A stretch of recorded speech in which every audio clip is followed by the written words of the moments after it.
परमगुरुभ्यो नमः। श्रीमदानन्दतीर्थभगवत्पादाचार्यगुरुभ्यो नमः। श्रीवेदव्यासाय नमः। शुक्लाम्बरधरं विष्णुं शशिवर्णं चतुर्भुजं प्रसन्नवदनं ध्यायेत् सर्वविघ्नोपशान्तये। श्रीमदाचार्यरमतारुकधीमतामुररङ्घ्रिकमलके सोमपानाहरिके तात्विकदेवता गणके ऐमवति षण्महेशिरडिगे ओमकेशगे वाणी वायुसुतामरसभवत् लक्ष्मीनारायणरिकानमिपे समचरण सरोजं सान्द्रनीलाम्बुदाभं जगननिहितपाणिं मण्डनं मण्डनानां तरुणतुलसीमालां कंधरं कञ्जनेत्रं सदयधवलहासं विठ्ठलं चिन्तयामि। ಎಲ್ಲಿ ಹರಿಕಥಾ ಪ್ರಸಂಗವು ಅಲ್ಲಿ ಗಂಗಾ ಯಮುನಾ ಗೋದಾವರಿ ಸಿಂಧು ಸರಸ್ವತಿ ಎಲ್ಲ ನದಿಗಳು ಮುಂದೊಳ್ಳೆಯಾಗಿ ನಿಲ್ಲುವವು.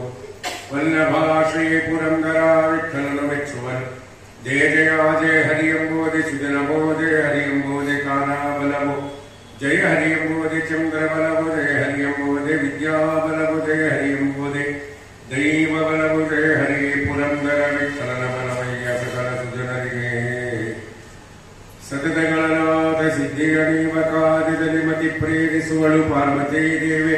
ಮುಕುತಿ ಪದಕ್ಕೆ ಮನವೀವ ರುದ್ರದೇವರು ಹರಿಭಕುತಿ ಗಾಯಕಳು ಭಾರತೀ ದೇವಿ. ಕುದಿಶಾಸ್ತ್ರಗಳಲ್ಲಿ ವನಜ ಸಂಭವ ನರಸಿ ಸತ್ಕರ್ಮಗಳ ಹರಡಿಸಿ ಸುಜ್ಞಾನಮತಿ ತುಗತಿ ಪಾಲಿಸುವ ನಮ್ಮ ಪವಮಾನನು. ಚಿತ್ತನಲಿಯನಂದ ಸುಖವನಿ ವರುರಮ ಭಕುತ ಜನರುಡೆಯ ನಮ್ಮ ಶ್ರೀ ಪುರಂದರ ವಿಠ್ಠಲರು ಸತತೈ ವರುಳು ನಿಂತೆ ಕೃತೆ ನಡೆಸುವರು. ನಮ ಶ್ರೀಪಾದರಾಜಾಯ ನಮಸ್ತೆ ವ್ಯಾಸಯೋಗಿನೇ ನಮಃ ಪುರಂದರಾರ್ಯಾಯ ವಿಜಯಾರ್ಯಾಯ ತೇ ನಮಃ. ಬ್ರಹ್ಮಂ ಮಂಗಲಹಿತಂ ವಚನಂ ವಿಮಲಂ ಸದಾ ಆನಂದತೀರ್ಥಮತುಲಂ ಭಜೆ ತಾಪತ್ರಯಾಪಹಂ ದುರ್ವಾದಿಧ್ವಾಂತರವಹೇ ವೈಷ್ಣವೇಂದ್ರಿವರೇಂದವೇ ಶ್ರೀರಾಘವೇಂದ್ರ ಗುರವೇ ನಮೋತ್ಯಂತದಯಾಳವೇ. ನಮೋಸ್ತು ತಾತ್ವಿಕಾ ದೇವಃ ವಿಷ್ಣು ಭಕ್ತಿ ಪರಾಯಣಃ ಧರ್ಮಮಾರ್ಗೇ ಪ್ರೇರಯಂತು ಭವಂತಃ ಸರ್ವ ಏವ ಹಿ. ಮನ್ಮನೋಭೀಷ್ಟವರದಂ ಸರ್ವಾಭೀಷ್ಟ ಫಲಪ್ರದಂ ಪುರಂದರ ಗುರುಂ ವಂದೇ ದಾಸಶ್ರೇಷ್ಠಂ ದಯಾನಿಧಿಂ ಅಜ್ಞಾನತಿಮಿರಚ್ಛೇದಂ ಬುದ್ಧಿ ಸಂಪತ್ಪ್ರದಾಯಕಂ ವಿಜ್ಞಾನವಿಮಲಂ ಶಾಂತಂ ವಿಜಯಾಖ್ಯ ಗುರುಂ ಭಜೆ.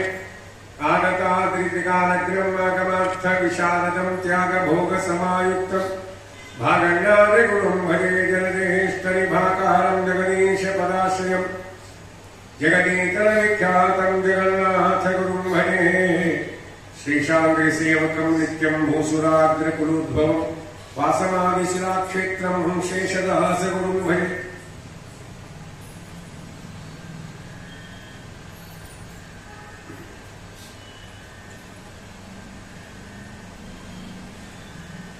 ಜೀವನದಲ್ಲಿ ಯಾರಾದರೂ ಒಂದು ಬಾರಿ ಉಪಕಾರವನ್ನ ಮಾಡಿದರೆ ಅವರು ಮಾಡಿದ ಉಪಕಾರವನ್ನು 10 ಬಾರಿ ಸ್ಮರಣೆ ಮಾಡ್ತೇವೆ ಬಿಡ್ತೇವೆ ಗೊತ್ತಾಯ್ತು ಮಾಡಬೇಕು ಮಾಡ್ತೇವೆ.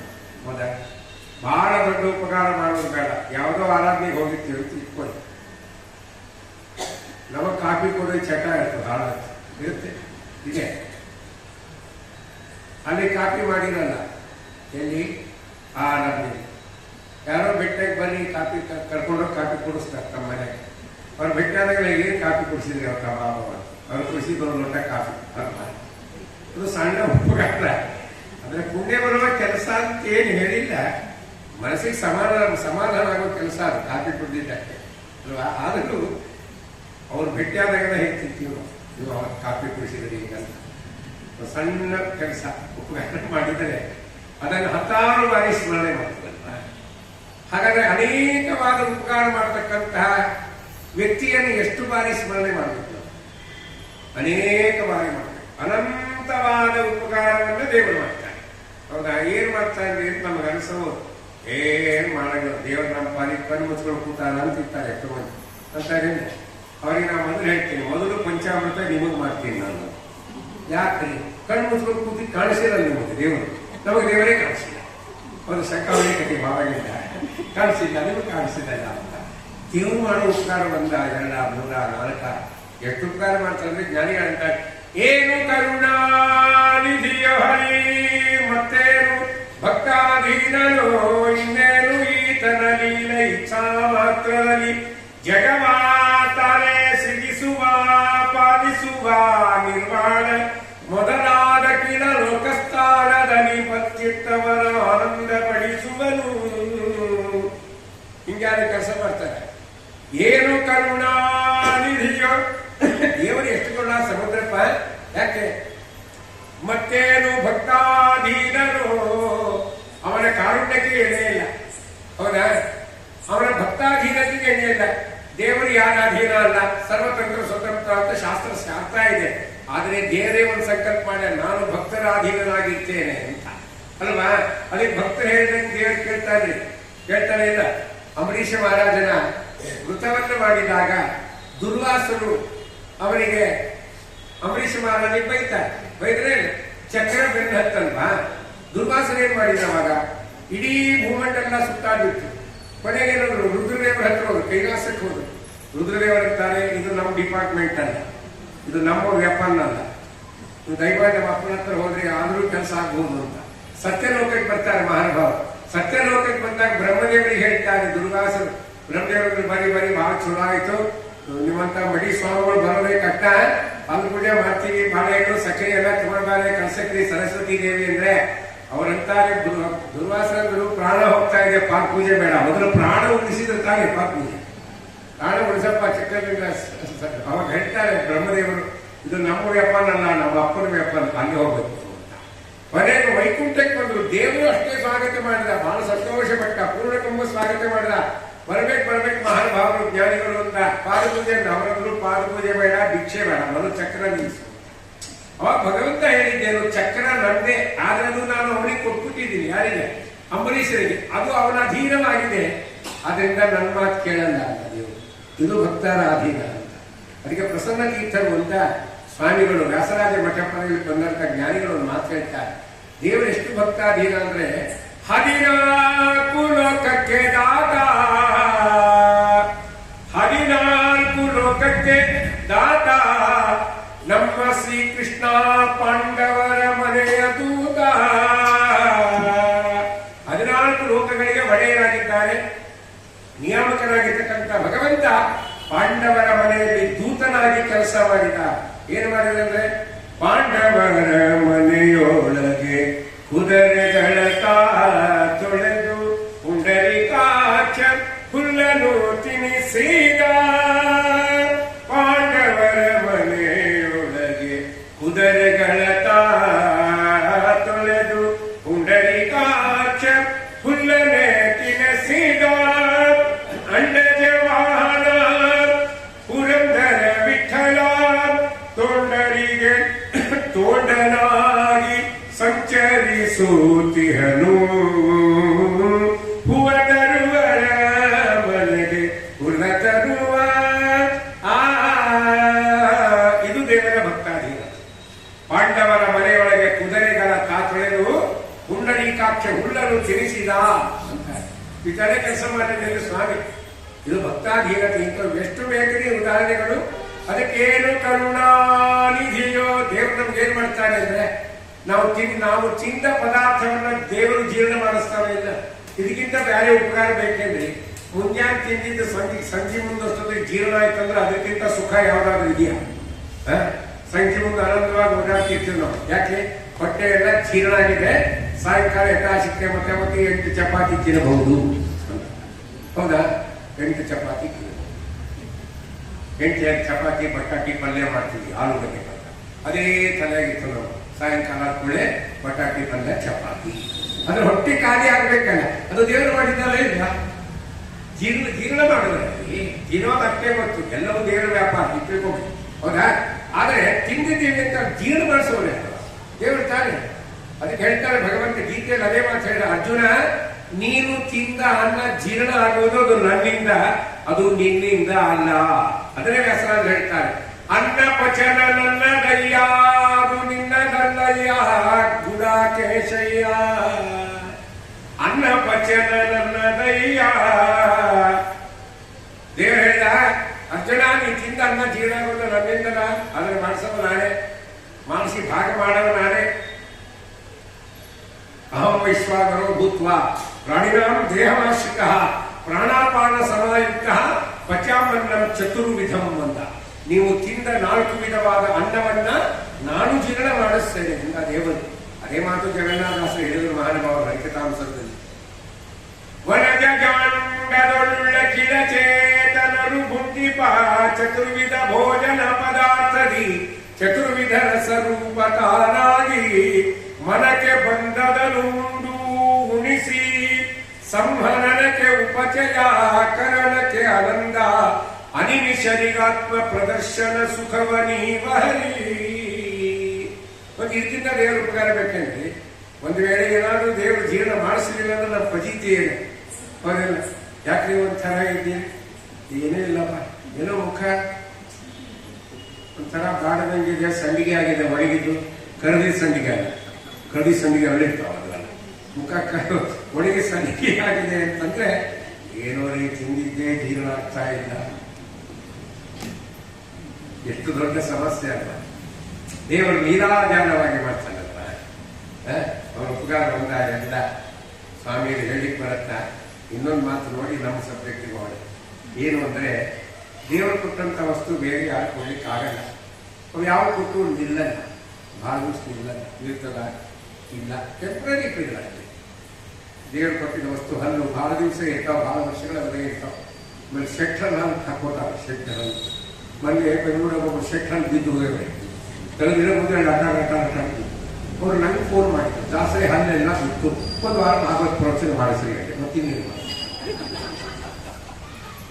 ಅವ್ರು ಯಾಕಂತ ಕೇಳಿದ್ರು, ಮತ್ತೆ ಯಾರಿಗೋ ಹಲ್ಲು ಹಾಕೊಂಡಿರಿ ದೋಷ ಬಂದಿರ್ತದೆ.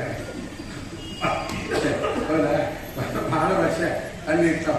ಆರ್ಟಿಫಿಷಿಯಲ್ ಏನಲ್ಲ, ಅಲ್ಲ ಅವರಿಂದ ದೇವರು ಕಟ್ಟದ್ದು ಯಾರು ಕೊಡಲ್ಲ. ಅದಕ್ಕೆ ಅವ್ರು ಸ್ಮರಣೆ ಮಾಡಿದ್ರು. ದೇವ್ರು ಕೊಟ್ಟಿದ್ದು ಏನ್ ಕೊಡ್ತಾನೆ ಅಂದ್ರೆ ಜ್ಞಾನಿಗಳಿರ್ತಾರೆ. ಜನಪ ಮೆಚ್ಚಿದರೀವಾ ಧನ ಮಹನ ವಿಭೂಷಣ ವಸನ ಭೂಮಿಯ ತನುಮನಗಳಿದ್ದಾದರಿಪರುಂಟೇನು ಲೋಕದಳು ಅನವರತ ನೆನೆವರರು ಅನಂತಾಸನವೇ ಮೊದಲಾದ ಆಲಯದೊಳಗಿಟ್ಟು ಅಣುಗನಂದದಲ್ಲಿ ಅವರ ವಶನಾಗುವನು ಮಹಾಮಹಿಮ. ಜನಪ ಮೆಚ್ಚಿದರೆ ಈವ ರಾಜನಾದವನು ನಮ್ಮ ಮೇಲೆ ಪ್ರೀತನಾದರೆ ಕೊಡಬಲ್ಲ, ಕೊಡ್ತಾನೆ. ಏನನ್ನ? ಧನ, ದುಡ್ಡನ್ನ. ವಾಹನ, ಒಳ್ಳೆ ಬೆಲೆ ಬಾಳುವ ವಾಹನಗಳನ್ನು ಕೊಡ್ತಾನೆ. ವಿಭೂಷಣ, ಭೂಷಣ ಅಂದ್ರೆ ಆಭರಣ. ವಿಭೂಷಣ ಅಂದ್ರೆ ವಿಶಿಷ್ಟವಾದ ಬೆಲೆ ಬಾಳುವ ಆಭರಣ ವಿಭೂಷಣ. ವಸನ, ಒಳ್ಳೊಳ್ಳೆ ವಸ್ತ್ರಗಳನ್ನು ಕೊಡ್ತಾನೆ. ಬೆಲೆ ಬಾಳುವ ವಸ್ತ್ರಗಳು. ಇಂದ ಒಗ್ಗರಣೆ ಗಡ್ಡೆ ಅಂತ ಬರ್ತಿತ್ತು ಸೀರೆ, ಈಗ ಬರ್ತಿಲ್ಲ ಗೊತ್ತಿಲ್ಲ. ಒಳಗೊಬ್ಬಕ್ಕೆ ಯಾರೋ ಅಡಿಗೆ ಮಾಡಲಿಕ್ಕೆ ಬಂದಿರ್ತಾಳೆ, ಏನೋ ಕರೆಸಿ ಅದು ಸೀರು ಬಾರಿ ಕ್ಯಾಂಟ್ರಿಂಗ್ ಮಾಡಕ್ಕೆ ಹೇಳ್ತಾರೆ. ಈ ಸೀರೆ ಬೆಲೆ ಎಷ್ಟು? 28,000 ಅಪ್ಪ ಅಂತಾಳೆ ಯಾರು ಆಂಕರಿಂಗ್ ಮಾಡಕ್ಕೆ. ಹಂಗಂದ್ರೆ ಆಕೆ ದುಡ್ಡು ಕೊಡ್ತಾರೆ. ಹೌದು, ಎಷ್ಟು ಎಕ್ಸ್ಪ್ರೆಸ್ ಮಾಡಿ ಅಷ್ಟು ದೊಡ್ಡ ಸೀರೆ ಉಟ್ಕೊಂಡ್ ಬಂದಾಳೆ. ಏನಾದ್ರು ಕಲಿಸ್ತಾರೆ, ಇವತ್ತೇನು ಕಲಿಸ್ತೀರಿ ಸ್ಪೆಷಲ್ ಅಡಿಗೆ ಮಾಡಿ? ಇವತ್ತ 3 ದಿನ ಇರ್ತಾಳಕ್ಕಿ. ತರ್ಪಯಾಮಿ ಅಬ್ಸರ್ವ್ ಮಾಡಿ, ಇವತ್ತ ಹೌದು ಇವತ್ತು ಅಕ್ಕಿ ಅಂತ ನಾವು ತಿಳಿ ಸಾಲ ಮಾಡೋದು ಹೇಳ್ಕೊಡ್ತೀವಿ. ಅದೇ ದೊಡ್ಡ ವಿಷಯ. ತಿಳಿ ಸಾಲ ಅದೇ ದೊಡ್ಡ ವಿಷಯ. ಅದಕ್ಕೆ ಟಿವಿ ಬರ್ಬೇಕು. 22,000 ಸೀರೆ ಹಾಕಿಕೊಡ್ಬೇಕು. ಹಾಗೆ ಹೇಳೋ ಸ್ಟೈಲ್ ನಾನು ನೋಡ್ಬೇಕು. ಮೊದಲು ತಿಳಿ ಸಾಲ ಮಾಡ್ಬೇಕಾದ್ರೆ ಎಲ್ಲಿಗೆ ಹೋಗ್ಬೇಕು ಗೊತ್ತಾ? ಎಲ್ಲಿಗೆ? ಅಡಿಗೆ ಮನೆಗೆ ಹೋಗ್ಬೇಕು. ನಮ್ಮ ಅಜ್ಜಿ ಬಚ್ಚರ ಮನೆಗೆ ಹೋಗ್ತಿಲ್ಲ.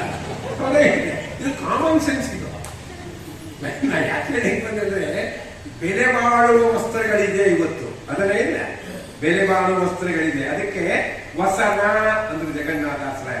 ವಸನ ಅಂದ್ರೆ ಬಟ್ಟೆಗಳು, ಬೆಲೆ ವಸನ. ಭೂಮಿಯ ಇಲ್ಲ ಸೈಟ್ ಕೊಟ್ಟ. ರಾಜನಾದವನು ನಮ್ಮ ಮೇಲೆ ಪ್ರೀತರಾಗಿಲ್ಲ 5 ಕೊಡಲ್ಲ, ಇದರಲ್ಲಿ ಯಾವುದೋ ಒಂದು ಕೊಡ್ತಾನೆ.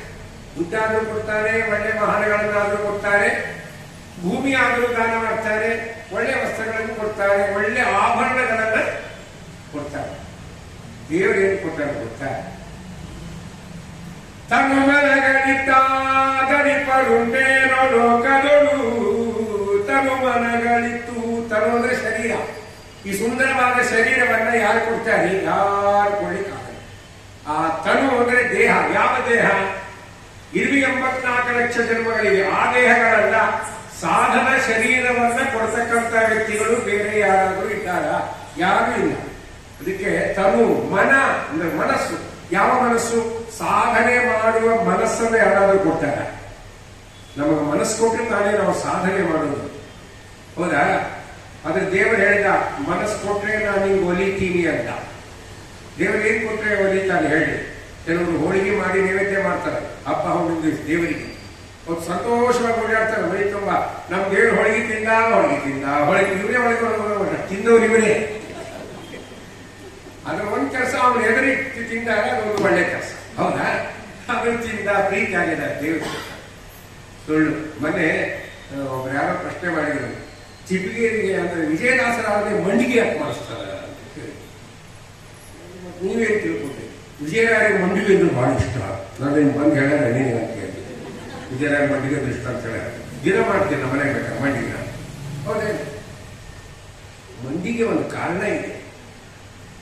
ಮಂಡಿಗೆ ಯಾಕೆ ಅಂದ್ರೆ, ಭೃಗು ಋಷಿಗಳು ಯಾರ ಮಕ್ಕಳು?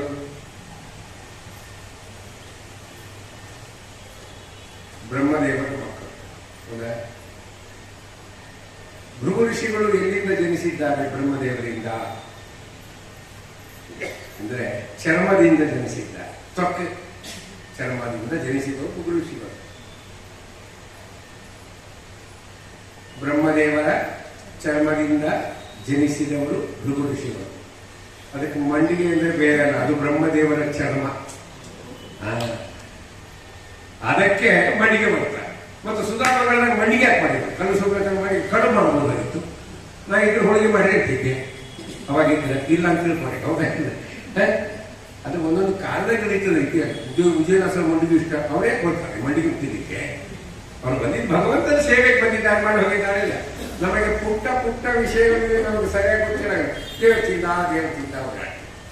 ದೇವರು ನಮಗೆಂತ ಶರೀರ ಕೊಟ್ಟಾನ, ಸಾಧನ ಶರೀರ, ಜೊತೆಗೆ ಮನಸ್ಸು.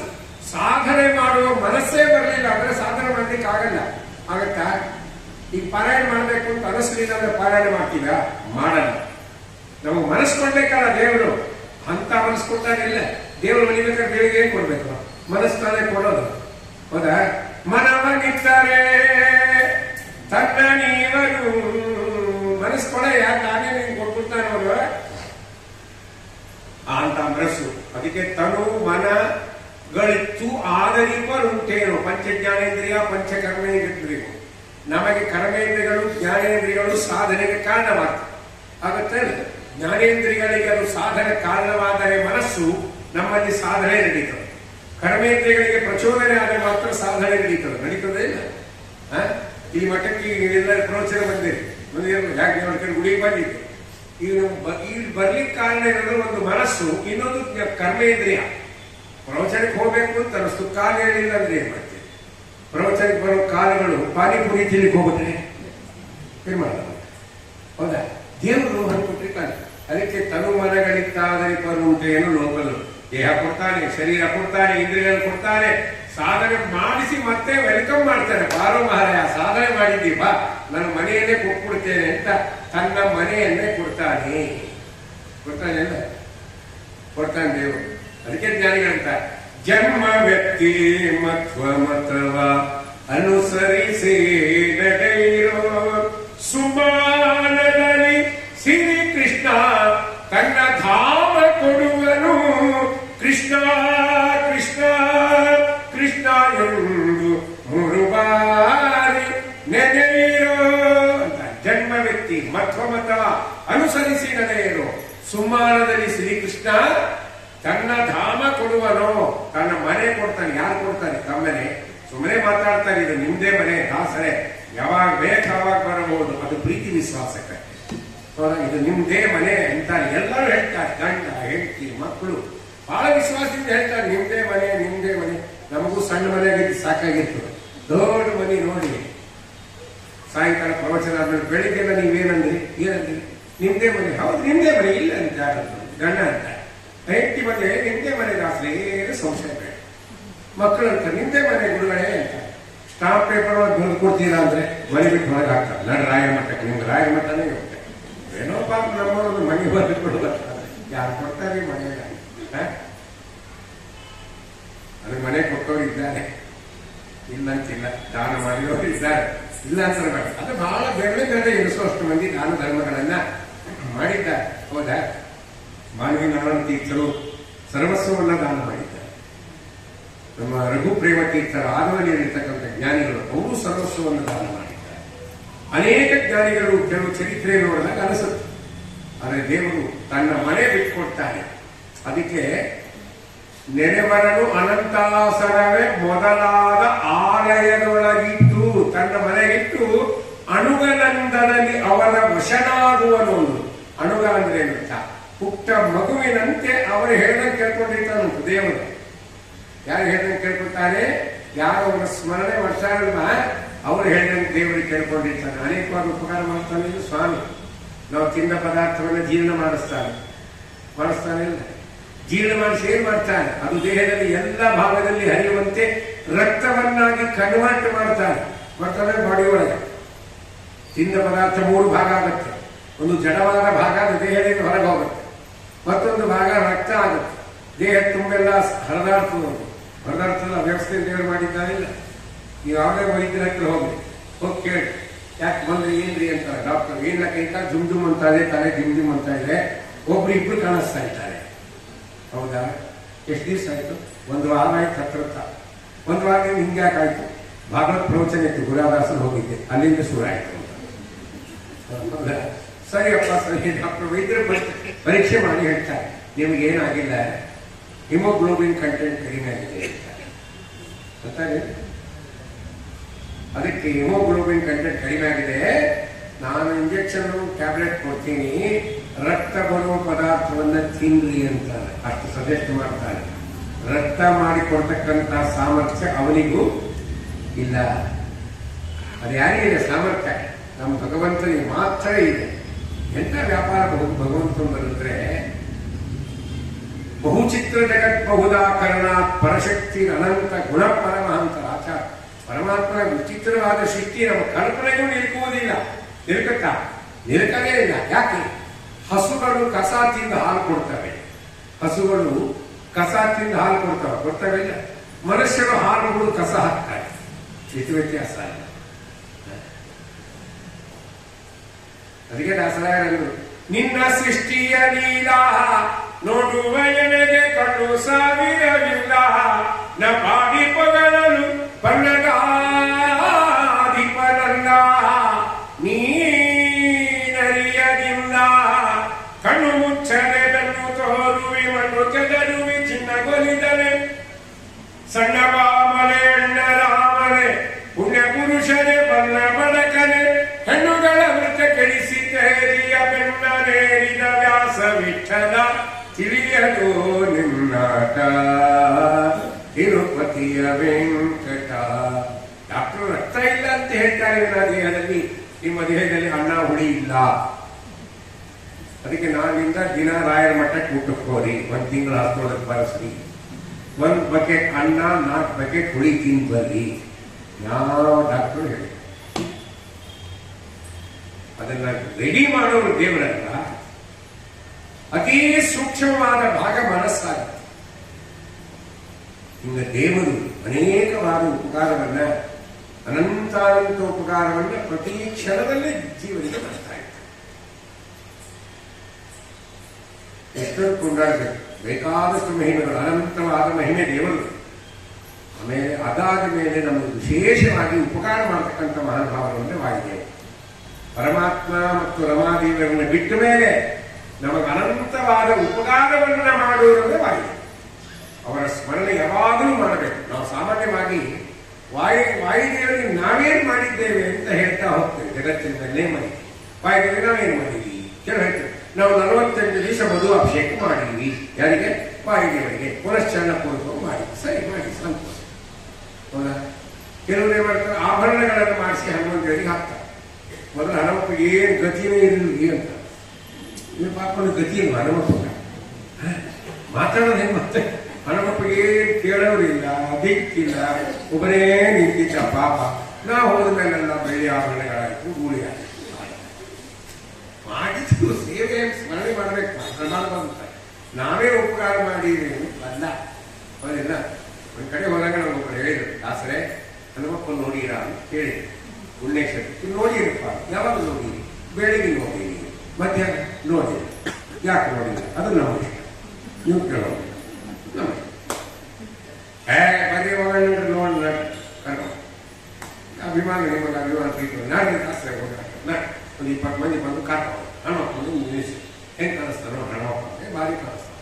ಸ್ವಲ್ಪ ಸರಿಯಾಗಿ ಕಣ್ಣು ಬಿಟ್ಟು ನೋಡಿ, ಮತ್ತೆ ಕಣ್ಣಿಂದ ನೋಡ್ತೀವಿ, ನಾನು ಕಿವಿ ನೋಡ್ಲಿಕ್ಕೆ ಬರೋಣ ಚಲೋ ನೋಡ್ರಿ, ಚಲೋ ಅವ್ರ ಉಪ್ಪಳಿ ಹಾರ ಮುಗಿ ಚಲೋ ನೋಡಿ ಭಾರಿ ಆಗ ಯಾಕೆ ಹಿಂಗೆ ಕಾಣಿಸ್ತಾರೆ ಗೊತ್ತಲ್ಲ, ನಮಗೇನು ಗೊತ್ತಲ್ಲ. ಸರಿ ಹನುಮಪ್ಪನ ಕಿರೀಟ ಅದಲ್ರಿ, ಅದು ನನ್ನ ಕಿರೀಟ ಅಲ್ಲ, ಸರಿ ಓಕೆ. ಇನ್ನೊಬ್ಬ ಹನುಮಪ್ಪನ ಭಾಳ ಅದು ನನ್ನ ಭಾಳ ಅದನ್ನು ಹೋಗಿ ಇನ್ನೊಬ್ಬ ಒಂದು ಹನುಮಪ್ಪನ ಚಪ್ಪಲಿ ನನ್ನ ಪಾದರಕ್ಷೆ, ಪಾದಕ್ಕೆ ಆಭರಣ, ಅದು ನಂದು ನನ್ನ ಪಾದರಕ್ಷೆ ಅಲ್ಲ, ಎಲ್ಲರೂ ತನಿಖೆ ಒಬ್ಬೊಬ್ಬ ಬಂದ ಅದ್ರಾಗ 21 ದಾಸರೇ ಹನುಮಪ್ಪನ ಚಡ್ಡಿ ಅದಂದ್ರೆ ನನ್ನ ಚಡ್ಡಿ ಇಲ್ಲ, ಉತ್ಸಾಹ ನಿನ್ ಚಡ್ಡಿ ಯಾಕೆ ಹಾಕೋತಾನೆ ಹನುಮಪ್ಪ ತನಿಖೆ ಬಂಗಾರ ಚಡ್ಡಿ ಹಾಕೊಂಡು ಬಂದ ಉಪನಿಷತ್ ಹೇಳಿದೆ, ಹನುಮಂತ ದೇವರು ಬಂಗಾರ ಚಡ್ಡಿ ನಿನ್ ಚಡ್ಡಿ ಯಾಕೆ ಹಾಕೋತಾನೆ ಮಾಡಿ ಕಾಸಿನ ಚಡ್ಡಿ ಅಂದ್ರೆ ಅವ್ರಿಗೆ ಏನ್ ಹೇಳ್ಬೇಕಾಗಿತ್ತು, ಆ ಆಭರಣಗಳನ್ನು ಮಾಡಿಸಿಕೊಟ್ಟವ್ರು ನಾವು ಸೇರ್ತಾರೆ. ಅದು ಹೇಳೋಷ್ಟು ಕೈ ಹಿಂಗಿರ್ತಿತ್ತು, ನಿನ್ ಚಡ್ಡಿ ಹಾಕೋತಾನೆ ಬಂಗಾರ ಚಡ್ಡಿ ಹಾಕೊಂಡ ನಮ್ಮ ಹಾಕೊಂಡ ಉಪನಿಷತ್ ಮಾತು ಹೇಳ್ತಾರೆ ದಾಸರಾಯ. ಅದೆಲ್ಲ ಪ್ರಸಿದ್ಧವಾದ ಹಾರ. ಹೇಮ ಕಚ್ಚೂಟ ಉಪವಿತ ಧರಿಪ ಮಾರುತ ಕಾಮಾದಿ ವರ್ಗ ರಹಿತ, ಕಾಮಾದಿ ವರ್ಗ ರಹಿತ ಯೋಮ್ಯಾದಿ ಸರ್ವ ವ್ಯಾಪುತ ಸತತ ನಿರ್ಭೀತ ರಾಮಚಂದ್ರನ ನಿಜ ದೂತ. ಹೇಮ ಕಚ್ಚುಟ ಉಪವಿತ ಧರಿಪ ಮಾರುತ. ಹೇಮ ಅಂದ್ರೆ ಬಂಗಾರ, ಕಚ್ಚುಟ ಅಂದ್ರೆ ಕೌಪಿನ, ಕೌಪಿನ ಅಂದ್ರೆ ಲಂಗೋಟಿ ಅಂತ. ಈಗಿನ ಕಾಲಕ್ಕೆ ಲಂಗೋಟಿ ಅನ್ನೋದು ಚಡ್ಡಿ ಅಂತ ಪ್ರಸಿದ್ಧ ಹೌದೇ. ಹಿಂದಕ್ಕೆ ಕೌಪಿನ ಹಾಕೋತಿದ್ರು ಎಲ್ಲರೂ, ಹಿಂದಿರು ಯಾವ ಲಂಗೋಟಿ ದೋಸ್ತರೇ ಅವರಿಬ್ರು ಅಂತ ಹೌದಾ. ಅವಾಗ ಈಗ ಅಂದ್ರೆ ಚಡ್ಡಿ ದೋಸ್ತರು ಅಂತ, ಇಷ್ಟೇ ವ್ಯತ್ಯಾಸ ಆಗಿತ್ತು. ದೇವರ ಹಂಗಿಲ್ಲ, ವಾಯುದೇವರು ಹೇಮ ಬಂಗಾರದ ಕೌಪಿನ ಅಂದ್ರೆ ಲಂಗೋಟಿ ಮತ್ತು ಹೇಮ ಕಚ್ಚುಟ ಉಪವೀತ ಅಂದ್ರೆ ಯಜ್ಞೋಪವೀತ, ಬಂಗಾರದ ಯಜ್ಞೋಪವೀತ ಹಾಕೊಂಡು ಬಂಗಾರದ ಕೌಪಿನ ಹಾಕೊಂಡೇ ಅವತಾರ ಮಾಡ್ಯಾರೇ ಇಲ್ಲ. ಅದನ್ನು ಬಿಟ್ಟು ಬಿಟ್ಟು ಇದು ನಮ್ಮ ಚಡ್ಡಿ, ಇದು ನಮ್ಮ ಕಿರೀಟಿ, ನಮ್ಮ ನಿನ್ ಚಪ್ಪಲಿ ಯಾಕೆ ಹೇಳಿಕ್ ಬಂದೆ ಅಂದ್ರೆ, ಹನುಮಂತ 48 ದಿವಸ ನೀನು ಮಧು ಅಭಿಷೇಕ ಮಾಡಿರ್ಬೋದು. ಮಧುವನ್ನ ಸೃಷ್ಟಿ ಮಾಡಿ ಕೊಟ್ಟವ್ರೆ, ಜೇನುತುಪ್ಪ ಸೃಷ್ಟಿ ಮಾಡಿ ಬರ್ತದ. ಸೃಷ್ಟಿ ಮಾಡಿದ ಜೇನುತುಪ್ಪವನ್ನು ತಂದು ದುಡ್ಡು ಕೊಟ್ಟು ಅಭಿಷೇಕ ಮಾಡಿದೆ, ಅಷ್ಟೇ ಒಂದು ಮಹಾ ಉಪಕಾರ. ವಾಯುದೇವರು ಮಾಡುವ ಉಪಕಾರವನ್ನ ಪ್ರತಿನಿತ್ಯದಲ್ಲಿ ನಾವು ಸ್ಮರಣೆ ಮಾಡ್ಬೇಕ್ರಿ. ಒಂದ್ ದಿವಸ ಅಲ್ಲ, ಪ್ರತಿನಿತ್ಯದಲ್ಲಿ ಅವ್ರು ಸ್ಮರಣೆ ಮಾಡ್ಬೇಕು. ಏನ್ ಮಾಡ್ತಾರ ಅವರು? ಜಗನ್ನಾಥಾಸನ ಹೇಳ್ಯಾರಿಲ್ಲ, 632,000 3 ಶತ ಶ್ವಾಸ ಜಪಗಳ 3 ವಿಧ ಜೀವನೊಳಗೆ ಅಬ್ಜಜ ಕಲ್ಪ ಪರ್ಯಂತ ಕಾರಚಿಸಿ ಸಾತ್ವರಿಗೆ ಸುಖ ಸಂಸಾರ ಮಿಶ್ರರಿಗೆ ಅಧಮ ಜನರಿಗೆ ಅಪಾರ ದುಃಖಗಳೀವ ಗುರು ಪವಮಾನ ಸಲಹೆಮ್ಮ. ಅವ್ರ ಜಪ ಎಷ್ಟು ಮಾಡ್ತಾರೆ ಅಂದ್ರೆ 632,000 6,000 ಇಂಟು 3,000 6 3 6 ಎಷ್ಟಾಯ್ತು ಈಗ? 18,000. 6 3 18,000. 6 ಇಂಟು 3 ಎಷ್ಟು? 18. ಹಂಗ್ಯಾಕೆ ಹೇಳ್ಯಾರ ಅಂದ್ರೆ ಉಪನಿಷತ್ ಹೇಳತ್ತೆ, ಒಂದೊಂದ್ ಕಡೆ 6,000 ಜಪ ಮಾಡ್ತಾರೆ ನಮ್ಮ ದೇಹದ 3 ಕಡೆ. ಅವೆಲ್ಲವೂ ನಮ್ಗೆ ಗೊತ್ತಿಲ್ಲ. ಒಂದೊಂದು ಹನುಮಪ್ಪ ನಮ್ಗೆ ಹೇಳಕ್ಕೆ, ನಮ್ಮ ಹನುಮಪ್ಪನ ಹುಟ್ಟಿದಾಗಿಂದ ಇಲ್ಲೇ ಹುಟ್ಟಿವಿ, ಇಲ್ಲೇ ಬೆಳೆದೀವಿ, ಇಲ್ಲೇ ಸಾಕ್ತೀವಿ. ಕರೆಕ್ಟ್. ಹನುಮಪ್ಪ ಯಾಕೆ ಜಗನ್ನಾಥದಾಸ ಅದನ್ನ ಸ್ಪ್ಲಿಟ್ ಮಾಡಿ ಹೇಳ್ಯಾರ ಅಂದ್ರೆ 6 3 ಅಂತ ಯಾಕೆ ಶಬ್ದ ಹಾಕಿದ್ರೆ 6,000 ಜಪ 3 ಭಾಗದಲ್ಲಿ ಮಾಡ್ತಾರೆ ದೇಹದಲ್ಲಿ. ಮತ್ತೆ 1,000 ಜಪ ಒಂದ್ ಕಡೆ ಮಾಡ್ತಾರ, 2,000 ಜಪ ಒಂದ್ ಕಡೆ ಮಾಡ್ತಾರ. ಅದಕ್ಕೆ 6 3 2 1,000 ಅಂದ್ರು. ಜಗನ್ನಾಥದಾಸರು ಬರೆದ ಹರಿಕಥಾಂಸಾರ ನಮ್ಮ ಅಪ್ಪನ ಮನೆ ಗ್ರಂಥ ಅದು ಎನ್ಸೈಕ್ಲೋಪೀಡಿಯಾ ಮಧು ಸಿದ್ಧಾಂತ. ಹೌದಾ? 6 3 18, 2,000 ಒಂದ್ ಕಡೆ, 1,000 ಒಂದ್ ಕಡೆ, ಎಷ್ಟಾಗ್ತೀಗ 21,000. 3 2 ಶತ ಅಂದ್ರು. 600 ಜಪ. ಶತ ಅಂದ್ರೆ 100, 2 ಶತ ಅಂದ್ರೆ 200, ಅಂತವು 3 2 ಶತ ಅಂದ್ರೆ 600. ಈ 600 ಜಪವನ್ನ ಒಂದೊಂದ್ ಕಡೆ 100 ಅಂತ ಮಾಡ್ತಾರೆ. ಪ್ಲೇಸ್ ನಮ್ಗೆ ಗೊತ್ತಿಲ್ಲ, ಎಲ್ಲಿದೆ ಅದನ್ನು ಮಾತ್ರ ಗೊತ್ತಿಲ್ಲ. ಇಲ್ಲಿ ಸಾಕಿಷ್ಟಂತೂ ಗೊತ್ತಾರೆ.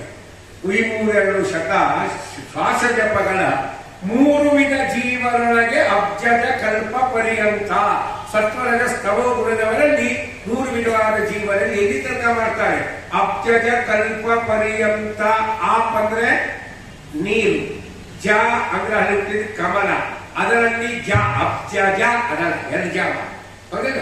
ಅದು 2 ಕಮಲ, 2 ಅಂದ್ರೆ ಬ್ರಹ್ಮದೇವರು. ಕಲ್ಪ ಪರ್ಯಂತ ಬ್ರಹ್ಮದೇವರಿಗೆ 100 ವರ್ಷ ಆಗುವವರೆಗೆ ಜಪ ಮಾಡ್ತಾರೆ. 6 3 2 1,000 3 2 ಶತ ಶ್ವಾಸಗಳ 3 ವಿಧ ಜೀವನಕ್ಕೆ ಅಬ್ಜದ ಕಲ್ಪ ಪರ್ಯಂತ ತಾ ರಚಿಸಿ ಅವರು ಒಳಗೆ ತಾನು ಜಪವನ್ನ ಮಾಡಿ ತಾ ರಚಿಸಿ.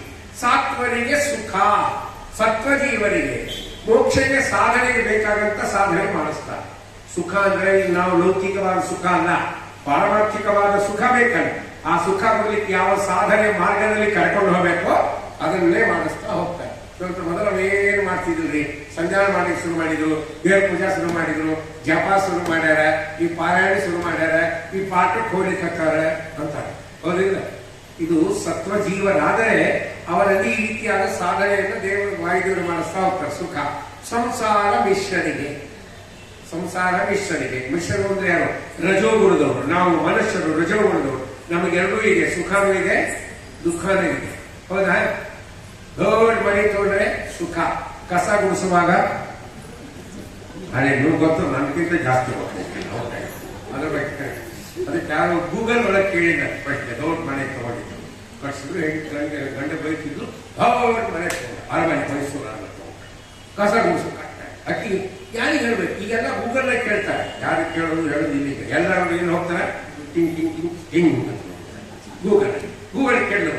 ಗೂಗಲ್ ಏನೋ ಗೂಗಲ್ಲೇ ಕೈಯಲ್ಲಿ ಪರಿಕೆ ಹಿಡಿಯದೆ ಅಂದ್ರೆ ಕಸಬರಿಗೆ ಹಿಡಿಯದೆ ಕಸ ಗುಡಿಸ್ಬೇಕು, ಏನು ಮಾಡಬೇಕು ಅಂತ ಕೇಳಿದ್ವಿ. ತಕ್ಷಣ ಆನ್ಸರ್ ಬಂತು, ಗಂಡನ ಕೈಯಲ್ಲಿ ಪರಿಕೆ ಕೊಟ್ಬಿಡೋದು. ನಾನು ಕೈಯಲ್ಲಿ ಪರಿಕೆ ಹಿಡಿಯಾಗ ಕಸ ಏನು ಮಾಡ್ಬೇಕು, ಅದು ಗಂಡನ ಕೈಯಲ್ಲಿ ಕೊಟ್ಬಿಡೋದು. ಹೌದಾ? ನಮಗೆ ಸುಖನೂ ಇದೆ, ಸುಖದಿಂದ ಏನಿದೆ? ದುಃಖನೂ ಇದೆ. ಅದನ್ನೇ ಇಮಿಡಿಯೇಟ್ ಕೊಟ್ಬಿಡ್ತಾರೆ ದೇವರು. ಬಾಳೋತಿರೋದು ಸುಖ ಆಗಿದೆ ಅಂದ್ರೆ ಮುಂದೆ ದುಃಖಕ್ಕೆ ಕಾರಣ ಅಂತ ಅರ್ಥ. ಸ್ವಲ್ಪ ದುಃಖ ಆಗಿದೆ ಅಂದ್ರೆ ಅದು ಮುಂದೆ ಸುಖಕ್ಕೆ ಕಾರಣ ಅಂತ ಅರ್ಥ. ಇದು ಒಂದೇ ಬರ್ತದ ಬೈ. ಅದಕ್ಕೆ ಮಿಶ್ರರಿಗೆ ಏನದು ಸಂಸಾರ. ಸಂಸಾರದ ಸುಖ ಮತ್ತು ದುಃಖ ಅದು ಕೇವಲ ಇಲ್ಲಿ ಮಾತ್ರ ಇಲ್ಲ. ರಜೋಗುಣದವರಿಗೆ ಮೋಕ್ಷ ಆಗುತ್ತಲ್ಲ, ಆ ಮೋಕ್ಷದಲ್ಲಿ ಸುಖ ದುಃಖ ಸಂಬಂಧ ಇರ್ತದೆ ಅಂತ ಹೇಳಿದ್ದಾರೆ. ಮೋಕ್ಷದಲ್ಲಿ ಕೂಡ ಸುಖ ದುಃಖ ಸಂಬಂಧ. ಅಲ್ಲಿ ಮೋಕ್ಷದಲ್ಲಿ ಯಾರಿಗೆ ಇರಂಗಿಲ್ಲ ಅಂದ್ರೆ ಅಲ್ಲಿ ಸುಖ ಮತ್ತು ದುಃಖ ರಜೋಗುಣದವರಿಗೆ ಏನಾಗ್ತದೆ? ಈಗ 10 ರೂಪಾಯಿ ಇದ್ರೆ 8 ರೂಪಾಯಿ ದುಃಖ ಆಗುತ್ತೆ, 2 ರೂಪಾಯಿ ಸುಖ ಆಗುತ್ತೆ. ಯಾವ್ದು ಜಾಸ್ತಿ ಆಯ್ತು? ಈಗ ದುಃಖನೇ ಜಾಸ್ತಿ ಆಯ್ತು. 10 ರೂಪಾಯಿ 8 ರೂಪಾಯಿ ದುಃಖ ಅಂದ್ರೆ ಏನಂತ? ದುಃಖ ಜಾಸ್ತಿ. ಹಿಂಗೆ 2 ಮಿಶ್ರ ಇತ್ತು ಸಂಸಾರದಲ್ಲಿ. ಸಂಸಾರ ಅಂದ್ರೆ ರಜೋಗುಣ. ಮಿಶ್ರರಿಗೆ ಅಧಮ ಜನರಿಗೆ ಅಪಾರ ದುಃಖಗಳಿರುವ ಗುರು ಪವಮಾನ ಸದಯಮ್ಮ. ಅಧಮ ಜನರು ಅಂದ್ರೆ ತಮೋಯೋಗ್ಯ ಜೀವನ ಅಂತಿದ್ದಾರೆ. ಹೌದಾ? ಅವರು ದೇವರನ್ನೇ ನಂಬಲ್ಲ, ದೇವರನ್ನು ನಂಬಿದ್ರು ವಿಶ್ವಾಸ ಇರಲ್ಲ. ಹೌದಾ? 4 ಜನಕ್ಕೆ ತೋರಿಸ್ಲಿಕ್ಕೂ ಮಾಡ್ತಾರೆ. ಅವರ ಸ್ವಭಾವನೇ ಹಂಗಿರ್ತದೆ, ಜೀವನ ಸ್ವಭಾವ ಹಂಗಿರ್ತದೆ. ಅದಕ್ಕೆ ವೇದ ಹೇಳ್ತದೆ, ಸ್ವಭಾವೋ ಜೀವ ಏವಚ ಅಂತ. ಜೀವನ ಸ್ವಭಾವ ಯಾರು ಬದಲಿ ಮಾಡ್ಲಿಕ್ಕೆ ಸಾಧ್ಯ ಇಲ್ಲ. ನಾವೆಷ್ಟು ಬಾರಿ ಯಾರ ಬಗ್ಗೆ ಮಾತಾಡ್ತೀವಿ, ನಮ್ಮ ಮಕ್ಕಳ ಬಗ್ಗೆ ಮಾತಾಡ್ತಿರ್ತೀವಿ. ಹೌದಾ? ಗಂಡ ಹೆಂಡತಿ ಬಗ್ಗೆ ಮಾಡ್ತೀವಿ. ಏನ್ ಮಾಡ್ತೀವಿ? ಕೊನೆಗೆ ಒಂದು ನಿರ್ಣಯ ತಗೊಂಡ್ಬಿಡ್ತೀವಿ. 3 ತಾಸು ಗಂಟೆ ಹೇಳ್ತೀವಿ. ಅವರ ಸ್ವಭಾವನೆ ಹಂಗದ್ರಿ. ಯಾರೇನ್ ಮಾಡ್ತಾರೆ? ಕೃಷ್ಣ ಹಾಕೋಸ್ಕರ ಕಾಪಿ ಕೊಡ್ತೀರಾ, ಕುಡಿದು ಮನೆಗೆ ಹೋಗ್ತೀವಿ. ಮೊದಲ ಸ್ವಭಾವ ಜೀವ ಇರುತ್ತೆ ಅಂತ. ಆ ಸ್ವಭಾವ ಚೇಂಜ್ ಮಾಡ್ಲಿಕ್ಕೆ ಸಾಧ್ಯ ಇಲ್ಲ. ಅಧಮ ಜನರಿಗೆ ಅಪಾರ ದುಃಖಗಳಿವ. ಬರೀ ದುಃಖ ಅಲ್ಲ, ನರಕದಲ್ಲಿ ದುಃಖ ಆಗತ್ತೆ. ಶಿಕ್ಷೆ ಪೀರಿಯಡ್ ಮುಗಿದ್ಮೇಲೆ ಮತ್ತೆ ನಾವು ಮೇಲೆ ತಂದ್ಬಿಡ್ತಾರೆ. ಈ ಅಪಾರ ದುಃಖ ಅಂದ್ರೆ ಅಂಧನ್ ತಮಸ್ಸಾಗತ್ತಲ್ಲ, ಅಲ್ಲಿ ಸುಖದ ನವಲೇಶವೂ ಇಲ್ಲ, ಬರೇ ದುಃಖ. ದುಃಖದ ಮೇಲೆ ದುಃಖ. ಈ ರೀತಿಯಾದ ಸಾಧನೆಯನ್ನ 3 ವಿಧವಾದ ಜೀವರಲ್ಲಿ ನಿಂತು ಮಾಡಿಸುವವರು ಯಾರು? ವಾಯುದೇವರು. ಅದಕ್ಕೆ ಅವರು ಸ್ಮರಣೆ ಮಾಡಬೇಕು. ನಾವು ಮಾಡಿದ ಒಂದು ಅಭಿಷೇಕ ಆಗಲಿ, ಒಂದು ಪಂಚಾಮೃತ ಆಗಲಿ, ಮಧು ಅಭಿಷೇಕ ಆಗಲಿ, ಒಂದು ಬಂಗಾರ ಕೇಳಿ ಬೆಳ್ಳಿ ಕಿರೀಟ, ಇದು ದೊಡ್ಡದಲ್ಲ. ಇದು ಮಾಡಬಾರದು ಅಂತ ಅರ್ಥ ಅಲ್ಲ. ಆಗಲ್ಲ ಇದನ್ನು ಕೇಳಿ ಯಾರೊಬ್ಬರು ನಾಳಿನ ಆಚಾರ್ಯ ಹಣವಪ್ಪ ಕಿರೀಟ ಕೊಟ್ಟಿವೆಲ್ಲ ವಾಪಸ್ ಕೊಟ್ಬಿಡಿ, ನಾನು ಸಿಗುವ ಸತಿ ಕೇಳಿದ್ರೆ ಮಾಡ್ಬೋದು, ಅವ್ರು ಇಟ್ಕೋಬೇಕ ವಾಪಸ್ ಕೊಡ್ಬೇಕು, ಏನು ಹೋದ್ರೆ ಇಲ್ಲ ಅಂತ ಕೇಳ್ದ. ಮಾಡ್ಬೇಕು, ಸೇವೆ ಮಾಡು. ವಾಯುಗುರು ಮಾಡುವ ಉಪಕಾರವನ್ನ ಯಾವಾಗಲೂ ಸ್ಮರಣೆ. ದೇವರು ಅವರಿಗೆ ಎಂತ ಸ್ಥಾನಮಾನ ಕೊಟ್ಟಿದ್ದಾನೆ ವಾಯುದೇವರಿಗೆ ಅಂದ್ರೆ, ಜ್ಞಾನಿಗಳಂತಾರೆ ಏನು, ಆವಾತನು ದೇಹದಿರೆ ಹರಿತ ನೆಲೆಸಿರುವ, ಆವಾತನು ತೊಲಗೆ ಹರಿತ ತೊಲಗುವ, ಆವಾತನು ದೇಹದ ಒಳ ಹೊರಗೆ ನಿಯಾಮಕನು, ಆವಾಯು ನಮ್ಮ ಕುಲಗುರುರಾಯರು. ಇದು ಶ್ರೀಪಾದರಾಜ. ಇಷ್ಟು ಉತ್ತಮವಾದ ಮಾತುಗಳು ಗೊತ್ತಾ. ಬೃಹದಾರಣ್ಯಕ ಉಪನಿಷತ್ತಿನ ಮಾತುಗಳನ್ನ ಜ್ಞಾನಿಗಳು ಹೇಳಿದ್ದಾರೆ. ಏನು, ಆವಾತನು ದೇಹದಿರೆ ಹರಿತ ನೆಲೆಸಿರುವ, ಯಾರು ನಮ್ಮ ದೇಹದಲ್ಲಿದ್ದರೆ ದೇವರು ಇರ್ತಾನೋ, ಆವಾತನು ತೊಲಗೆ ಹರಿತ ತೊಲಗುವ, ಯಾರು ದೇಹ ಬಿಟ್ರೆ ದೇವರು ಹೊರಗೆ ಹೋಗ್ತಾನೋ, ಆವಾತನು ದೇಹದ ಒಳ ಹೊರಗೆ ನಿಯಾಮಕನು. ದೇಹದಲ್ಲಿ ಒಳಗೂ ನಿಯಾಮಕರಾಗಿರ್ತಾರೆ, ಹೊರಗೂ ನಿಯಾಮಕರಾಗಿರ್ತಾರೆ. ಆ ವಾಯು, ಅಂತ ವಾಯುದೇವರು ನಮ್ಮ ಕುಲಗುರುರಾಯರು, ನಮಗೆ ಕುಲಗುರುಗಳು. ಮೂರು ಲೋಕಕ್ಕೆ ಗುರುಗಳು ಯಾರು? ವಾಯುದೇವರು. ಹೌದೇ, ತ್ರೈಲೋಕ್ಯಾಚಾರ್ಯ ಪಾದೋ ಜ್ವಲ ಜಲ ಸತ್ವಂ ಸಭೋ ಸ್ಮಾನ್ ಪುನಂಥು ಅಂತ ಹೇಳೋದಿಲ್ಲ. ಮೂರು ಲೋಕಕ್ಕೆ ಗುರುಗಳಾಗಿರ್ತಕ್ಕಂಥ ವಾಯುದೇವರು. ಹಾಗಾದ್ರೆ ದೇಹದಲ್ಲಿ ಪರಮಾತ್ಮ ಇರ್ಬೇಕಾದ್ರೆ ಯಾರಿರ್ಬೇಕಾಯ್ತು? ಈಗ ಪರಮಾತ್ಮ ಇರ್ಬೇಕಾದ್ರೆ ವಾಯುದೇವರು. ವಾಯುದೇವರು ಎಲ್ಲೆಲ್ಲಿ ಇರ್ತಾರೆ ಅಲ್ಲೆಲ್ಲ ಪರಮಾತ್ಮ ಇರ್ತಾರೆ. ಆವಾತನು ದೇಹದಿರೆ ಹರಿತ ನೆಲೆಸಿರುವ ಅಂತ. ದೇವರು ವಾಯುದೇವರು ಇರೋ ತನಕ ಇರ್ತಾನೆ ಅಂದರೆ, ವಾಯುದೇವರು ಹೊರಗೆ ಹೋದರೆ ದೇವರು ಹೊರಗೆ ಹೋಗ್ತಾನೆ. ವಾಯುದೇವರು ಒಳಗೂ ಹೊರಗೂ ನಿಯಾಮಕರು. ಅದಕ್ಕೆ ನಮ್ಮ ಬಾಡಿ ನಮಗ್ ಭಾರ ಆಗಲ್ಲ, ನಮ್ಮ ದೇಹ ನಮಗ್ ಭಾರ ಆಗಲ್ಲ. ಆಗತ್ತಾ? ದಪ್ಪ ಇರ್ತೀವಲ್ಲ, ಕೆಲವರು ಏನು ದಪ್ಪ ಇದ್ದಾರೆ, ಅವರು ಆರಾಮ ಓಡಾಡ್ಕೊಂಡು ಇರ್ತಾರೆ. ಇವರಿಗೆ ದೇಹ ಭಾರ ಅನಿಸಲ್ಲ. ಯಾಕೆ? ವಿಜ್ಞಾನ ಹೇಳುತ್ತೆ ನಮ್ಮಲ್ಲಿ ಅಂದ್ರೆ ನಮ್ಮ ದೇಹದಲ್ಲಿ ಗಾಳಿ, ಅವರು ಸೈನ್ಸ್ ವಾಯುದೇವರು ಒಪ್ಪಲ್ಲ, ಗಾಳಿ ದೇಹದ ಎಲ್ಲಾ ಕಡೆ ಇರೋದ್ರಿಂದ ನಮ್ಮ ದೇಹ ನಮಗೆ ಭಾರವಾಗುವುದಿಲ್ಲ. ಯಾವಾಗ ದೇಹದಿಂದ ಗಾಳಿ ಹೋಯ್ತೋ ಅವಾಗ ದೇಹ ಏನಾಗುತ್ತೆ? ಭಾರ ಆಗುತ್ತಿಲ್ಲ. ಯಾರು ಹೋದ್ರೆ ಏನ್ ಮಾಡ್ತಾರೆ? ದಪ್ಪನ ಹೋದ್ರು 4 ಮಂದಿ ಸಾಯಂಕಾಲಪ್ಪ 8 ಮಂದಿ ಬೇಕು, ಯಾಗ್ತದೆ, ಅವಾಗ ಭಾರ ಆಗುತ್ತೆ. ಅದಕ್ಕೆ ಅವರು ವಾಯುದೇವರು ಒಳಗೂ ಇರ್ತಾರೆ, ಭಾರ ಆಗಲಾಗ ನೋಡ್ಕೊತಾರೆ, ಹೊರಗನು ಇರ್ತಾರೆ. ಹೊರಗೂ ನಿಯಮನ ಮಾಡ್ತಾರೆ. ಹೊರಗಿನ ಗಾಳಿ ಬರ್ಬೇಕಾದ್ರೆ ಹೊರಗಿನ ಗಾಳಿ ಒಳಗೆ ಹೇಳ್ಕೊತಾರಿಲ್ಲ. ಅಂತರಂಗದ ಉಸುರ ಹೊರಗೆ ಬಿಟ್ಟು ಅಂತರಂಗಕ್ಕೆ ಸೇರುವ, ಪಂಥದಾಳು ನೀನೇ ಕಂತು ಜನಕರಲ್ಲಿ ಮಂತ್ರಿಯನಿಸಿ ಸರ್ವಂತರ್ಯಾಮಿಯಾಗಿ ನಿಂತು ನಮಗೆ ತಂತು ನಡೆಸುವ ಹಂತಕಾರಿ ಗುಣವಂತ ಬಲಾಢ್ಯ ನಂಬಿಕೆ ನಿನ್ನ ಪಾದ ಗುರು ಮುಖ್ಯ ಪ್ರಾಣ. ಅಂತರಂಗದ ಉಸುರ ಹೊರಗೆ ಬಿಟ್ಟು ಅಂತರಂಗಕ್ಕೆ ಸೇರುವ, ಒಳಗಿದ್ದ ಗಾಳಿಯನ್ನು ಹೊರಗೆ ಹಾಕಿ ಹೊರಗಿದ್ದ ಗಾಳಿಯನ್ನು ಒಳಗೆ ತಗೊಳ್ಳುವ ಕೆಲಸ ಮಾಡಿದ್ರೆ ಅದು ಹನುಮಂತರು ಮಾಡ್ತಾರೆ. ನಮಗೆ ಸಾಧ್ಯ ಇಲ್ಲ.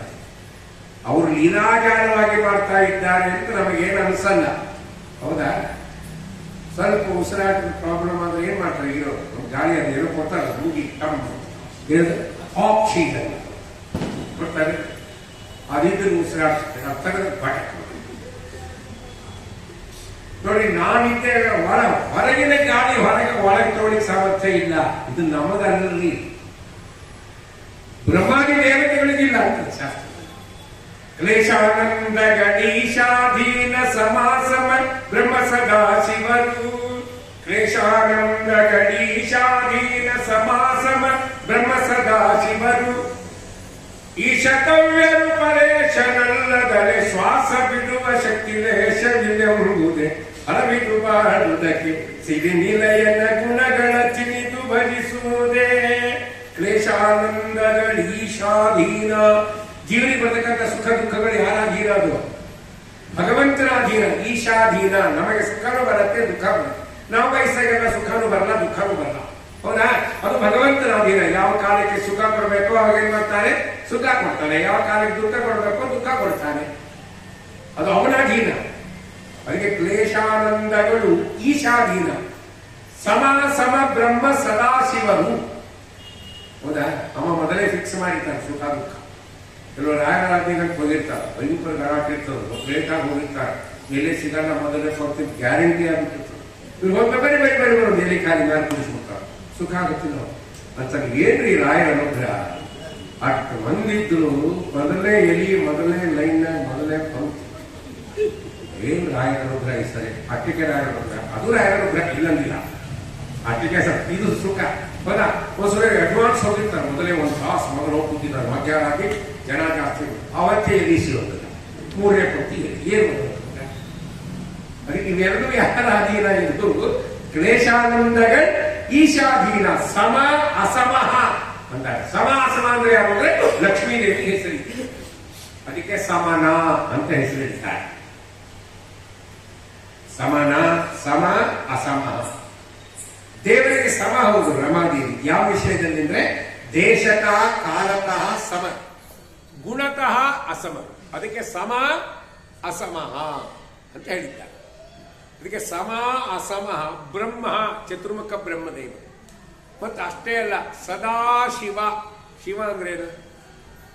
ರುದ್ರದೇವರು ಅಂತ ಗೊತ್ತು. ಶಿವ ಅಂದ್ರೆ ಮಂಗಳ ಅಂತ ಹೆಸರು. ಶಿವ ಅಂದ್ರೆ ಏನಂತ? ಮಂಗಳ. ಮಂಗಳ ಉಂಟು ಯಾರು ಮಾಡ್ತಾರೆ? ಬೇಗನೆ ಮಂಗಳ ಉಂಟು ಮಾಡುವವರಿಗೆ ಏನಂತ ಕರೀತಾರೆ? ಶಿವ. ಶಂ ಕರೋತಿ ಇತಿ ಶಿವ. ಮಂಗಳವನ್ನ ಉಂಟು ಮಾಡುವವರಿಗೆ ಶಿವ ಅಂತ. ಸದಾಶಿವ ಯಾವಾಗಲೂ ತಮ್ಮ ಭಕ್ತರಿಗೆ ಮಂಗಳವನ್ನುಂಟು ಮಾಡ್ತಾರೆ. ಅದಕ್ಕೆ ಸದಾಶಿವ. ಕರುಣೆ ಸಮೆಗೆ ಸದಾ ಸುಮಂಗಳವ ಅಂತ ಜಗನ್ನಾಥಾಸರಂದ್ರೆ ಇದೆ. ಅದಕ್ಕೆ ಜ್ಞಾನಿಗಳಂತಾರೆ. ಶಿವ. ಈಶ ತವ್ಯರು ರುದ್ರದೇವರಾದ್ಮೇಲೆ ಬರ್ತಕ್ಕಂಥ ಸಕಲ ಎಲ್ಲ ದೇವತೆಗಳು ಪರೇಶನಲ್ಲದಲೆ. ಪರೇಶ ಅಂತ ದೇವರಿಗೆ ಹೆಸರು. ಯಾಕೆ? ಪರನಾಮಕಳಾಗಿರ್ತಕ್ಕಂತಹ ಲಕ್ಷ್ಮಿಗೆ ಈಶನಾದವನು ಭಗವಂತ. ಪರೇಶನಲ್ಲದಲೆ ಶ್ವಾಸ ಬಿಡುವ ಶಕ್ತಿ ಲೇಷವಿಲ್ಲೆಂಬುದೇ. ಅವರಿಗೆ ಕೂಡ ಸ್ವತಂತ್ರವಾಗಿ ಉಸಿರಾಟ ಮಾಡುವ ಸಾಮರ್ಥ್ಯ ಇಲ್ಲ. ಅವರಲ್ಲೆಲ್ಲರೂ ದೇವರೇ ನಿಂತು ಮಾಡಿಸಬೇಕು. ವಾಯುದೇವರಲ್ಲಿಯೂ ನಿಂತು ದೇವರೇ ಉಸಿರಾಟ ಮಾಡಬೇಕು. ಅದಕ್ಕೆ ದೇವರಿಗೆ ಹೆಸರಿದೆ. ಏನು? ಪ್ರಾಣಶ್ಯ ಪ್ರಾಣ ಅಂತದ ವೇದ. ಪ್ರಾಣದೇವರು ಜಗತ್ತಿಗೆ ಪ್ರಾಣದೇವರು. ಆ ಪ್ರಾಣದೇವರಿಗೆ ಯಾರು ಪ್ರಾಣ ಅಂದ್ರೆ ಭಗವಂತ ಪ್ರಾಣ.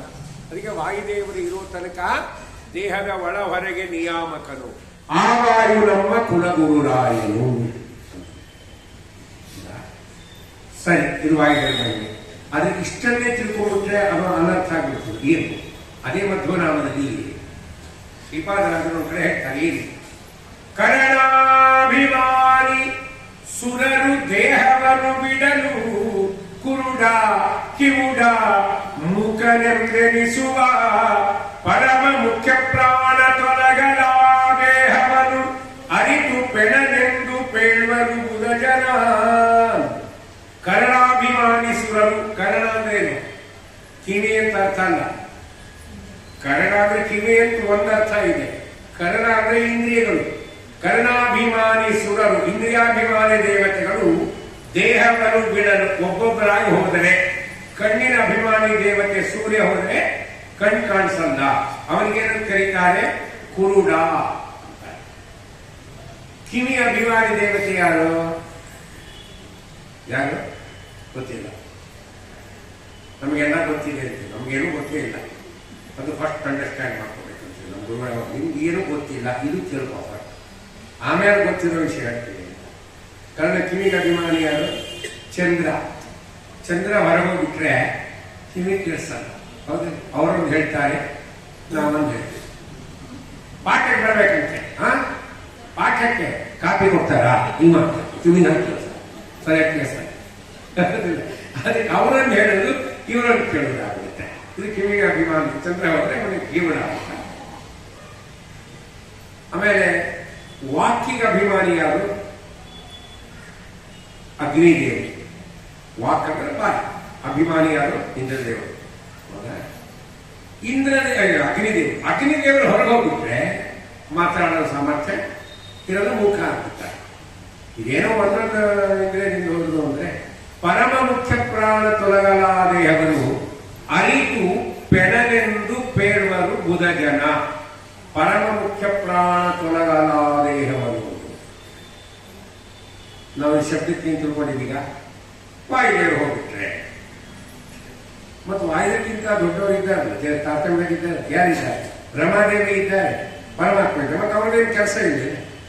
ಅದು ವಾಯುದೇವರು ಹೋದರೆ ಮಾತ್ರ ಪೆಡ ಅಂತ ಕರೀತಾರೆ, ಶವ ಅಂತ ಕರೀತಾರೆ ಅಂತಾದ್ರೆ ಪರಮಾತ್ಮ ಸರ್ವೋತ್ತಮ ಧಕ್ಕೆ ಬರುತ್ತಿದ್ವಿ, ಧಕ್ಕೆ ಬರುತ್ತಾ ಇಲ್ಲ. ಮತ್ತು ಅದನ್ನು ತಿಳ್ಕೋಬೇಕು ಅಂದ್ರೆ ಅದಕ್ಕೆ ಶ್ರೀಪಾದರಾಜರು ಅದರಲ್ಲೇ ತೋರ್ಸ ಪರಮ ಮುಖ್ಯ ಪ್ರಾಣ ಅದು 3 ಭಾಗ ಮಾಡಬೇಕು, 3 ಶಬ್ದ ಬಿಡಿಸ್ಬೇಕು. ಪರ ಅಂದ್ರೆ ಭಗವಂತ, ಮಾ ಅಂದ್ರೆ ಲಕ್ಷ್ಮೀ ದೇವಿ, ಮುಖ್ಯ ಪ್ರಾಣ ಅಂದ್ರೆ ವಾಯುದೇವರು ಅಂತ. 3 ಜನ ಒಟ್ಟಿಗೆ ಹೊರಗೆ ಹೋದರೆ, 3 ಜನ ಒಟ್ಟಿಗೆ ಹೊರಗೆ ಹೋದ್ರೆ, ಒಂದೊಂದ್ ಕಡೆ ಆರಾಧ್ಯ ಹೋಗಿದ್ವಿ ನಾವಿದ್ರು ಒಂದು 20-25 ಜನ ಹೇಳ್ಕೊಂಡಿದ್ವಿ.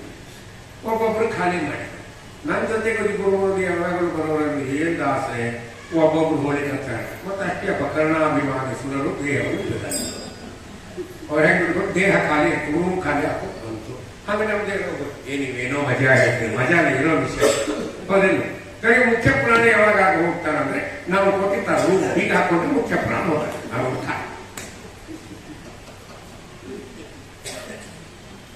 ಅದೆಲ್ಲ ಅನುಸಂಧಾನ ಮಾಡ್ಕೊಂಡು ಬರ್ಬೇಕ್ರಿ. ಯಾವಾಗ ಅದು ಸ್ವಲ್ಪ ದೇವ್ರ ಕಡೆ ಮನಸ್ಸು ಹೋಗ್ತಿತ್ತು ಹೌದಿಲ್ಲ. ಸುಮ್ಮನೆ ನಾವು ಅಂತ ಅನುಸಂಧಾನ ಮಾಡೋದು.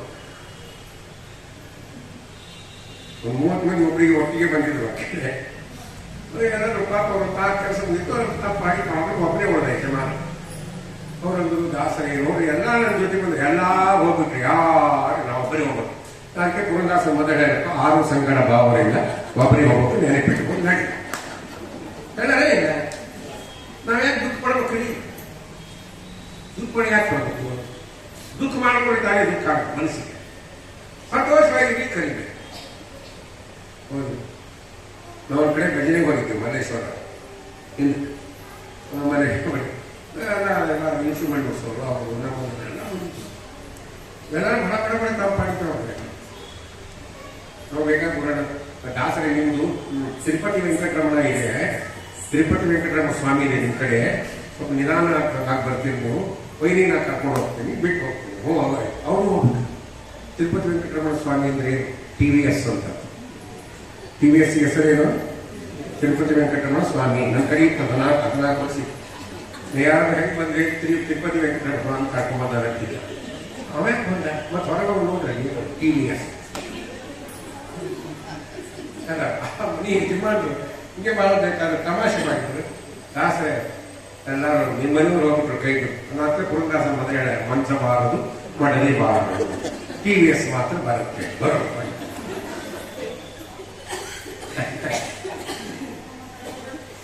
ಇಷ್ಟೆಲ್ಲ ಹೇಳಿದ್ ಬಂದಂದ್ರೆ ಪರಮ ಮುಖ್ಯ ಪ್ರಾಣ ತೊಲಗಲಾದೇಹವನ್ನು. ಪರ ಅಂದ್ರೆ ವಾಯುದೇವರೊಬ್ಬರೇ ಅಂತಲ್ಲ, ಪರಮಾತ್ಮ, ಲಕ್ಷ್ಮೀದೇವಿ, ವಾಯುದೇವರು ದೇಹ ಬಿಟ್ರೆ ಏನಾಗುತ್ತೆ ಇಲ್ಲಿ? ಪೆಣನಂದು ಪೇಳುವರು ಬುಧ ಜನ. ಅವಾಗ ಈ ಶರೀರವನ್ನ ಅಶುಚಿ ಅಂತ ಕರೀತಾರೆ. ವಾಯುದೇವರು ನಮ್ಮ ಶರೀರದಲ್ಲಿ ಇರೋವರೆಗೆ ನಾವು ಶುಚಿ, ನಾವು ಮಡಿ.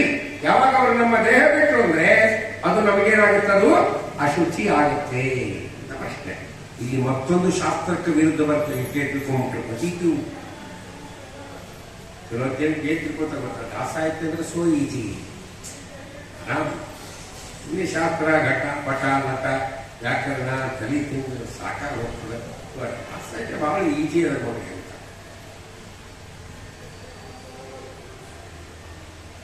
ಮೊನ್ನೆ ಒಬ್ಬರು ಫೋನ್ ಮಾಡಿದೆ ನನಗೆ ಬೆಂಗಳೂರಿಗೆ.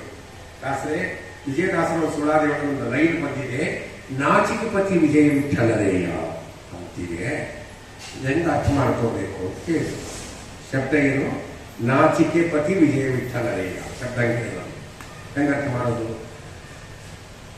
ನಾವೇ ಅದು ತಿಳ್ಕೊಂಬುದು ಭಾಳ ಕಷ್ಟ. ಅಂದ್ರೆ ನಿಮ್ಗೊಂದು ಶಬ್ದ ಹೇಳ್ತೀನಿ, ಹೇಳಿ ನಿಮ್ಮ ಮನೆಯವರಿಗೆ ನಾಚಿಕೆ ಅದೇ. ಮತ್ತು ಅವ್ರ ಪತಿ ನೀವು ವಿಜಯ ವಿಠಲರೇಯ ಅಂತ ಹೇಳಿ.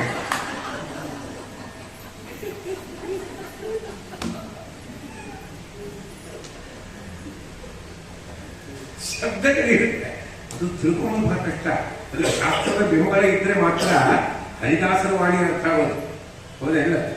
ಅದಕ್ಕೆ ಇಷ್ಟೇ ತಿಳ್ಕೊಂಡು ದೇವರ ಸರ್ವೋತ್ತಮತ್ವಕ್ಕೆ ಧಕ್ಕೆ ಬರುತ್ತೆ. ಅದಕ್ಕೆ ಜಗನ್ನಾಥಾಸರು ಇದೇ ಒಂದು ದೇವರ ನಾಮ ಮಾತಾಡ್ಯಾರ, ಅದು ಒಂದು ಪ್ರಸಿದ್ಧವಾದ ದೇವರ ನಾಮನೇ ವಾಯುದೇವರು. ಪರಿಸರ ನೀರೆ ಹರಿತಾಗಿರುವ ಇರದಿರೆ ತಾನಿರನು, ನೀರದಿರೆ ತಾನಿರನು, ಕರಣ ನಿಯಾಮಕ ಸುರನ ಗುರುವೆನಿ ಕರುಣಿಸುವ ಮುಖ್ಯ ಪ್ರಾಣ ದೇವ ನೀನಲ್ಲದೆ ಕಾಯ್ವರ ಕಣೆನು ಜಗದೊಳಗೆ, ಕಣೆನು ಧರೆಯೊಳಗೆ. ಪರಿಸರ ನೀರೆ ಹರಿತಾಗಿರುವ ಇರದಿರೆ ತಾನಿರನು, ಕರಣ ನಿಯಾಮಕ ಸುರನ ಗುರುವಿನಿ ಕರುಣಿಸುವ. ಈ ಹಾಡು ಅಷ್ಟೇ ಅರ್ಥ ಕೊಡ್ತಾರೆ. ವಾಯುದೇವರೇ ಪರಿಸರ ಅಂತ ವಾಯುದೇವರಿಗೆ ಹೆಸರು. ಪರಿಸರ ವಾಯುದೇವರೇ, ನೀವಿದ್ರೆ ಹರಿತಾಗಿರುವ ಭಗವಂತ ಇರ್ತಾನೆ, ಇರದಿರೆ ತಾನಿರನು, ನೀವು ಇಲ್ಲ ಅಂದ್ರೆ ನಮ್ಮಲ್ಲಿ ಭಗವಂತ ಇರಲ್ಲ. ಕರಣ ನಿಯಾಮಕ ಸುರನ ಗುರುವೆನಿ, ಇಂದ್ರಿಯರಿಗೆ ಅಭಿಮಾನಿ ದೇವತೆಗಳಾಗಿರ್ತಕ್ಕಂತಹ ಅಭಿಮಾನಿ ದೇವತೆಗಳಲ್ಲಿ ನಿಂತು ಕೆಲಸ ಮಾಡಿಸ್ತಕ್ಕಂಥ ಮಹಾನ್ ಭಾವರು ನೀವು. ಕರಣ ನಿಯಾಮಕ ಸುರನ ಗುರುವೆನಿ ಕರುಣಿಸುವ. ನೀವು ಅನುಗ್ರಹ ಮಾಡಿದ ಮಾತ್ರ ದೇವರು ಅನುಗ್ರಹ ಮಾಡ್ತಾರೆ. ಸರಿ, ಇಷ್ಟೇ ತಿಳ್ಕೊಂಡು ಬದೀತಿ ಅವರಿಗೆ ಪರಮ ಮುಖ್ಯ ಪ್ರಾಣ ಸ್ವರ್ಗರಾದೇವರು ಅರಿತು ಪ್ರೇರಣೆಂದು ಕೇಳುವುದು ಜನ. ಸರಿ, ಇಲ್ಲಿ ಏನ್ ಕೆಲಸ ಅಂದ್ರೆ ನಮ್ಮ ದೇಹದಲ್ಲಿ ವಾಯುದೇವರು ಹೋದ್ರೆ ದೇವರು ಇರಲ್ಲ ಅಂತ ಹೇಳಿ, ಹೌದಾ? ಮತ್ತೆ ದೇವರು ಎಲ್ಲಿರ್ತಾರೆ ಅಂತ ಹೇಳಿದೆ ಶಾಸ್ತ್ರ. ದೇವರು ಎಲ್ಲಿದ್ದಾರೆ ಅಂತ ಹೇಳ, ಈಶಾವಾಸ್ಯಂ ಇದಂ ಸರ್ವಂ ತೇನ ಚಕ್ಕೇನ ಭುಂಜಿತಃ. ಇಡೀ ಜಗತ್ತಿನಲ್ಲಿ ಎಲ್ಲ ಕಡೆಯಲ್ಲೇ ದೇವರು ವಾಸ ಮಾಡಿದ್ದಾನೆ. ಈಶಾವಾಸ್ಯಂ ಇದಂ ಸರ್ವಂ, ಈಶನಿಂದ ತುಂಬಿದೆ ಜಗತ್ತು ಅಂತ ಅರ್ಥ.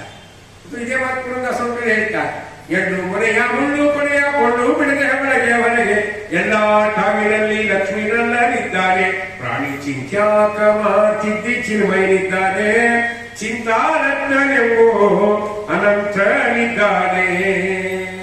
ದೇವರಿದ್ದಾನೆ. ಎಳ್ಳು ಮೊನೆಯ ಮುಳ್ಳು ಕೊನೆಯ ಕೊಳ್ಳು ಬಿಡದೆ ಹೊರಗೆ ಎಲ್ಲ ಠಾವಿನಲ್ಲಿ ಲಕ್ಷ್ಮೀನಲ್ಲನಿದ್ದಾನೆ. ಎಳ್ಳಿನ ಮೊನೆ ಮೇಲೆ, ಮುಳ್ಳಿನ ಕೊನೆ ಮೇಲೆ, ಕೊಳ್ಳು ಬಿಡದೆ ಒಂದು ಸ್ವಲ್ಪ ಜಾಗ ಬಿಡದೆ ಒಳಗೆ ಹೊರಗೆ ಎಲ್ಲ ಪದಾರ್ಥಗಳ ಒಳಗೂ ಎಲ್ಲ ಪದಾರ್ಥಗಳ ಹೊರಗೂ ದೇವರು ವ್ಯಕ್ತನಾಗಿದ್ದಾನೆ.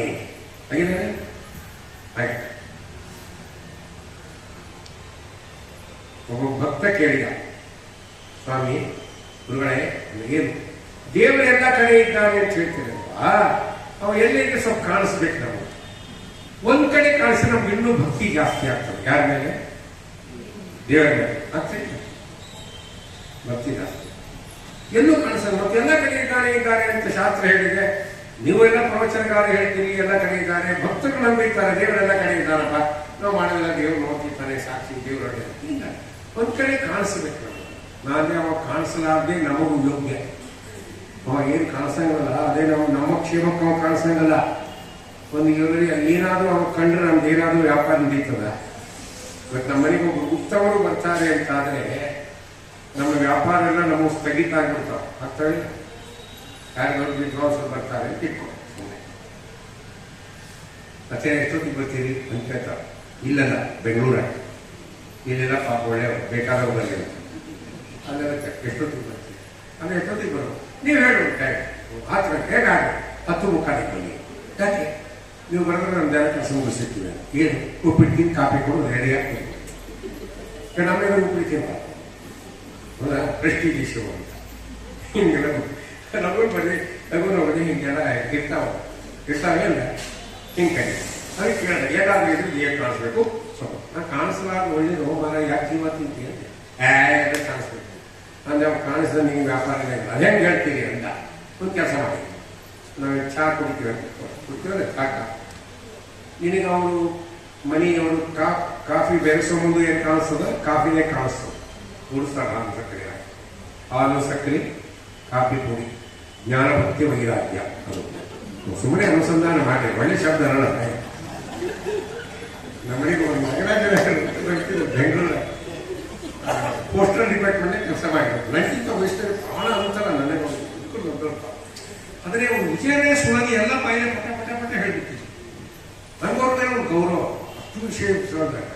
ನಮ್ಮೇನು ಭಾಳ ಅಭಿಮಾನ ಅವರಿಗೆ. ನಾ ಸಣ್ಣ ಭಾಳ ಅಭಿಮಾನ. ಮನೆ ಬಾಗಿಲ ಬಂದಿರಬೇಕು, ದಾಸರೇ ಇರಬೇಕು ಕೈಗೆ.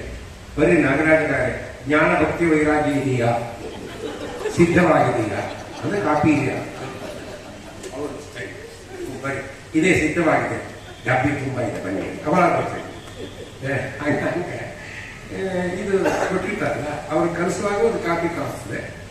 ಆ ಲೋಟದಾಗ ಹಾಕಿದ್ರು ಅದು ನಮ್ಮ ದೃಷ್ಟಿ ಕಾಪಿ ಕಾಣಿಸ್ತಾ ಇರುತ್ತೆ. ಹೌದಾ, ಕೈಯಾಗ ಲೋಟ ಕೊಡ್ತಾರೆ ಕುಡೀರಿ, ಅವಾಗೂ ಅದು ಏನಾಗಿರ್ತದೆ ಕಾಪಿ ಕಾಣಿಸ್ತದೆ. ಬಾಯಿ ಹತ್ರ ಒಯ್ತೀವಿ, ಒಮ್ಮೆ ಕುಡಿಯಂಗಿಲ್ಲ. ನಾವು ಏನ್ ಮಾಡ್ತೀವಿ, ಮೊದಲು ಉಪ್ಪು ಊದಿ ಕುಡಿತೀವಿ. ಅದಕ್ಕೆ ಬೀಚಿ ಒಂದು ಕಡೆ ಬರೀತಾನೆ, ಊದಿ ಕುಡಿಯುವ ವಸ್ತುಗಳು ಬೇರೆ, ಕುಡಿದು ಊದುವ ವಸ್ತುಗಳು ಬೇರೆ.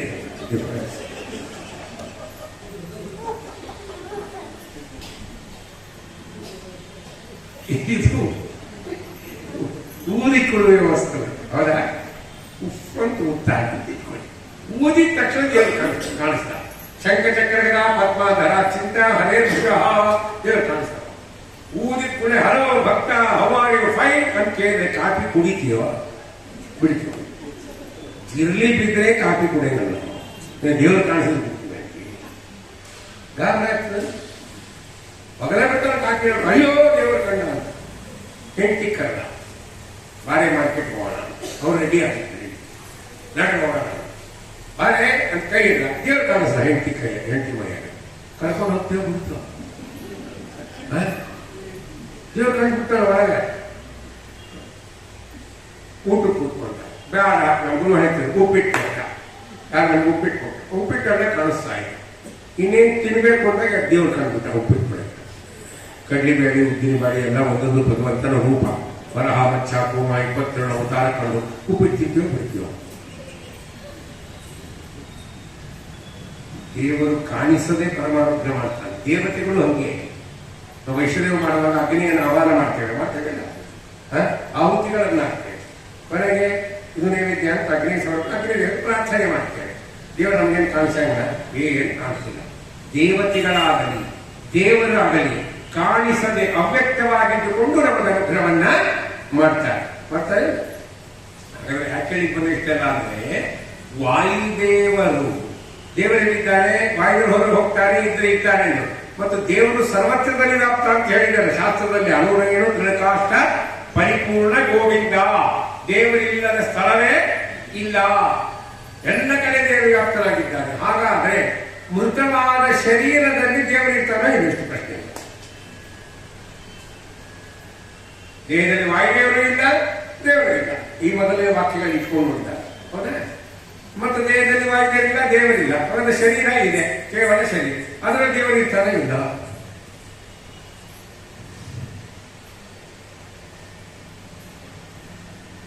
ಕೆಲವರು ಲಾಜಿಕ್ ಒಳಗೆ ಮಾತಾಡೋರು, ನಮ್ಗೇನು ಗೊತ್ತಿಗೆ ಇರ್ತಾನೆ ಬಿಡ್ತಾನೆ ಅಂತ ಹಿಂಗ. ಅದಕ್ಕೊಂದು ನಾಟಕ ಕಂಪನಿ ಇರ್ತದೆ, ನಾಟಕ ಕಂಪನಿ. ಆ ನಾಟಕ ಕಂಪನಿ ಒಳಗೆ ನಾಟಕ ಮಾಡಿಸ್ತಿದ್ರು. ಅವಾಗಿನ ಹಳ್ಳಿ ಊರಾಗೆಲ್ಲ ನಾಟಕ. ಆಗ ಒಂದು ಊರಿಗೆ ಹೋದಾಗ ದೇಸಾಯ ಒಂದು ದೊಡ್ಡ ಮನೆ, ಅಲ್ಲಿ ಪ್ರಹ್ಲಾದನ ಚರಿತ್ರೆ ನಾಟಕದಲ್ಲಿ.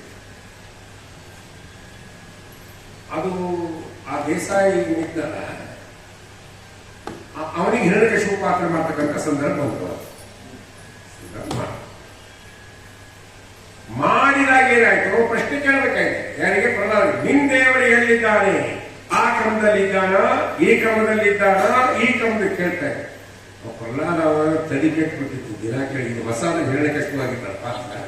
ಮಾಡ್ತೀನಿ ಮಗನಿಗೆ ಅಂತ ಕೂತಿದ್ದ. ಅವೇನ, ಹೇ ಮಗನೇ ಮನೆ ಕಳಿಸಿದವ್ ನೀನು, ಎಲ್ಲಿದ್ದ ನೀನ್ ಹೇಳ್ಬೇಕು, ನಾ ಹೆಂಗೆ ಹೇಳಿ ಅಂತ. ಯಾವ ಕ್ರಮದಲ್ಲಿದ್ದ ನಂಬಿದ್ದು ನೀ ಹೇಳ್ಬೇಕು. ಈ ಮನೆ ಹೇಳ್ತಾವ, ಇಲ್ಲಿ ಇದ್ದಿದೆ. ಹೌದಾ? ಮನೆ ಕಟ್ಟಿದವ್ರು ಹೇಳ್ತಾರೆ. ಹೌದಾ? ಇಲ್ಲಿ ಅನುಕೂಲಗಳಿದೆ, ಹಿಂಗೆ ನೀರು ಹೋಗ್ಲಿಕ್ಕೆ ಅನುಕೂಲ ಹೇಳ್ತಾ ಇಲ್ಲ.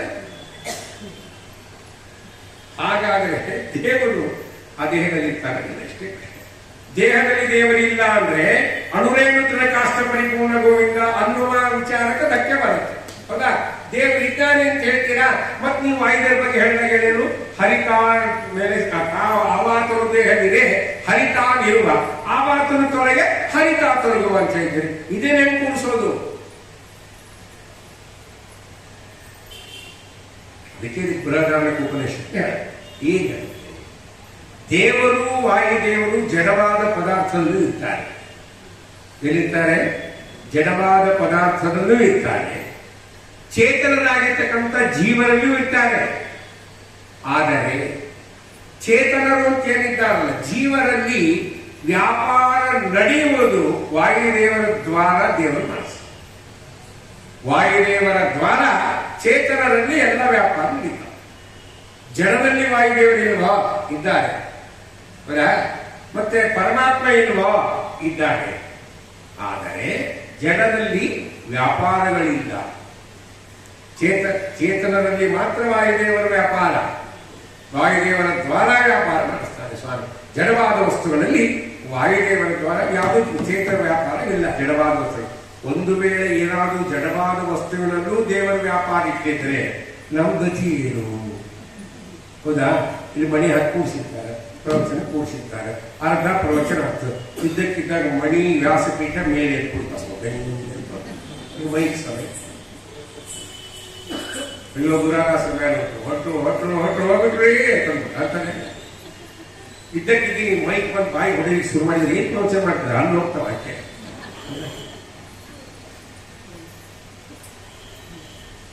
ಜಡವಾದ ವಸ್ತುವಿನಲ್ಲಿ ಪರಮಾತ್ಮನ ವ್ಯಾಪ್ತತ್ವವೂ ಇದೆ, ವಾಯುದೇವರ ವ್ಯಾಪ್ತತ್ವವೂ ಇದೆ. ಆದರೆ ಚೇಷ್ಟಾದಿಗಳು ಇಲ್ಲ. ಇಷ್ಟೇ ತಿಳಿಬೇಕು. ಅಲ್ಲಿ ಹೇಳಿದ್ದು ಮಹತ್ವ ಅದನ್ನ ತಿಳಿಬೇಕು ಅಂತ.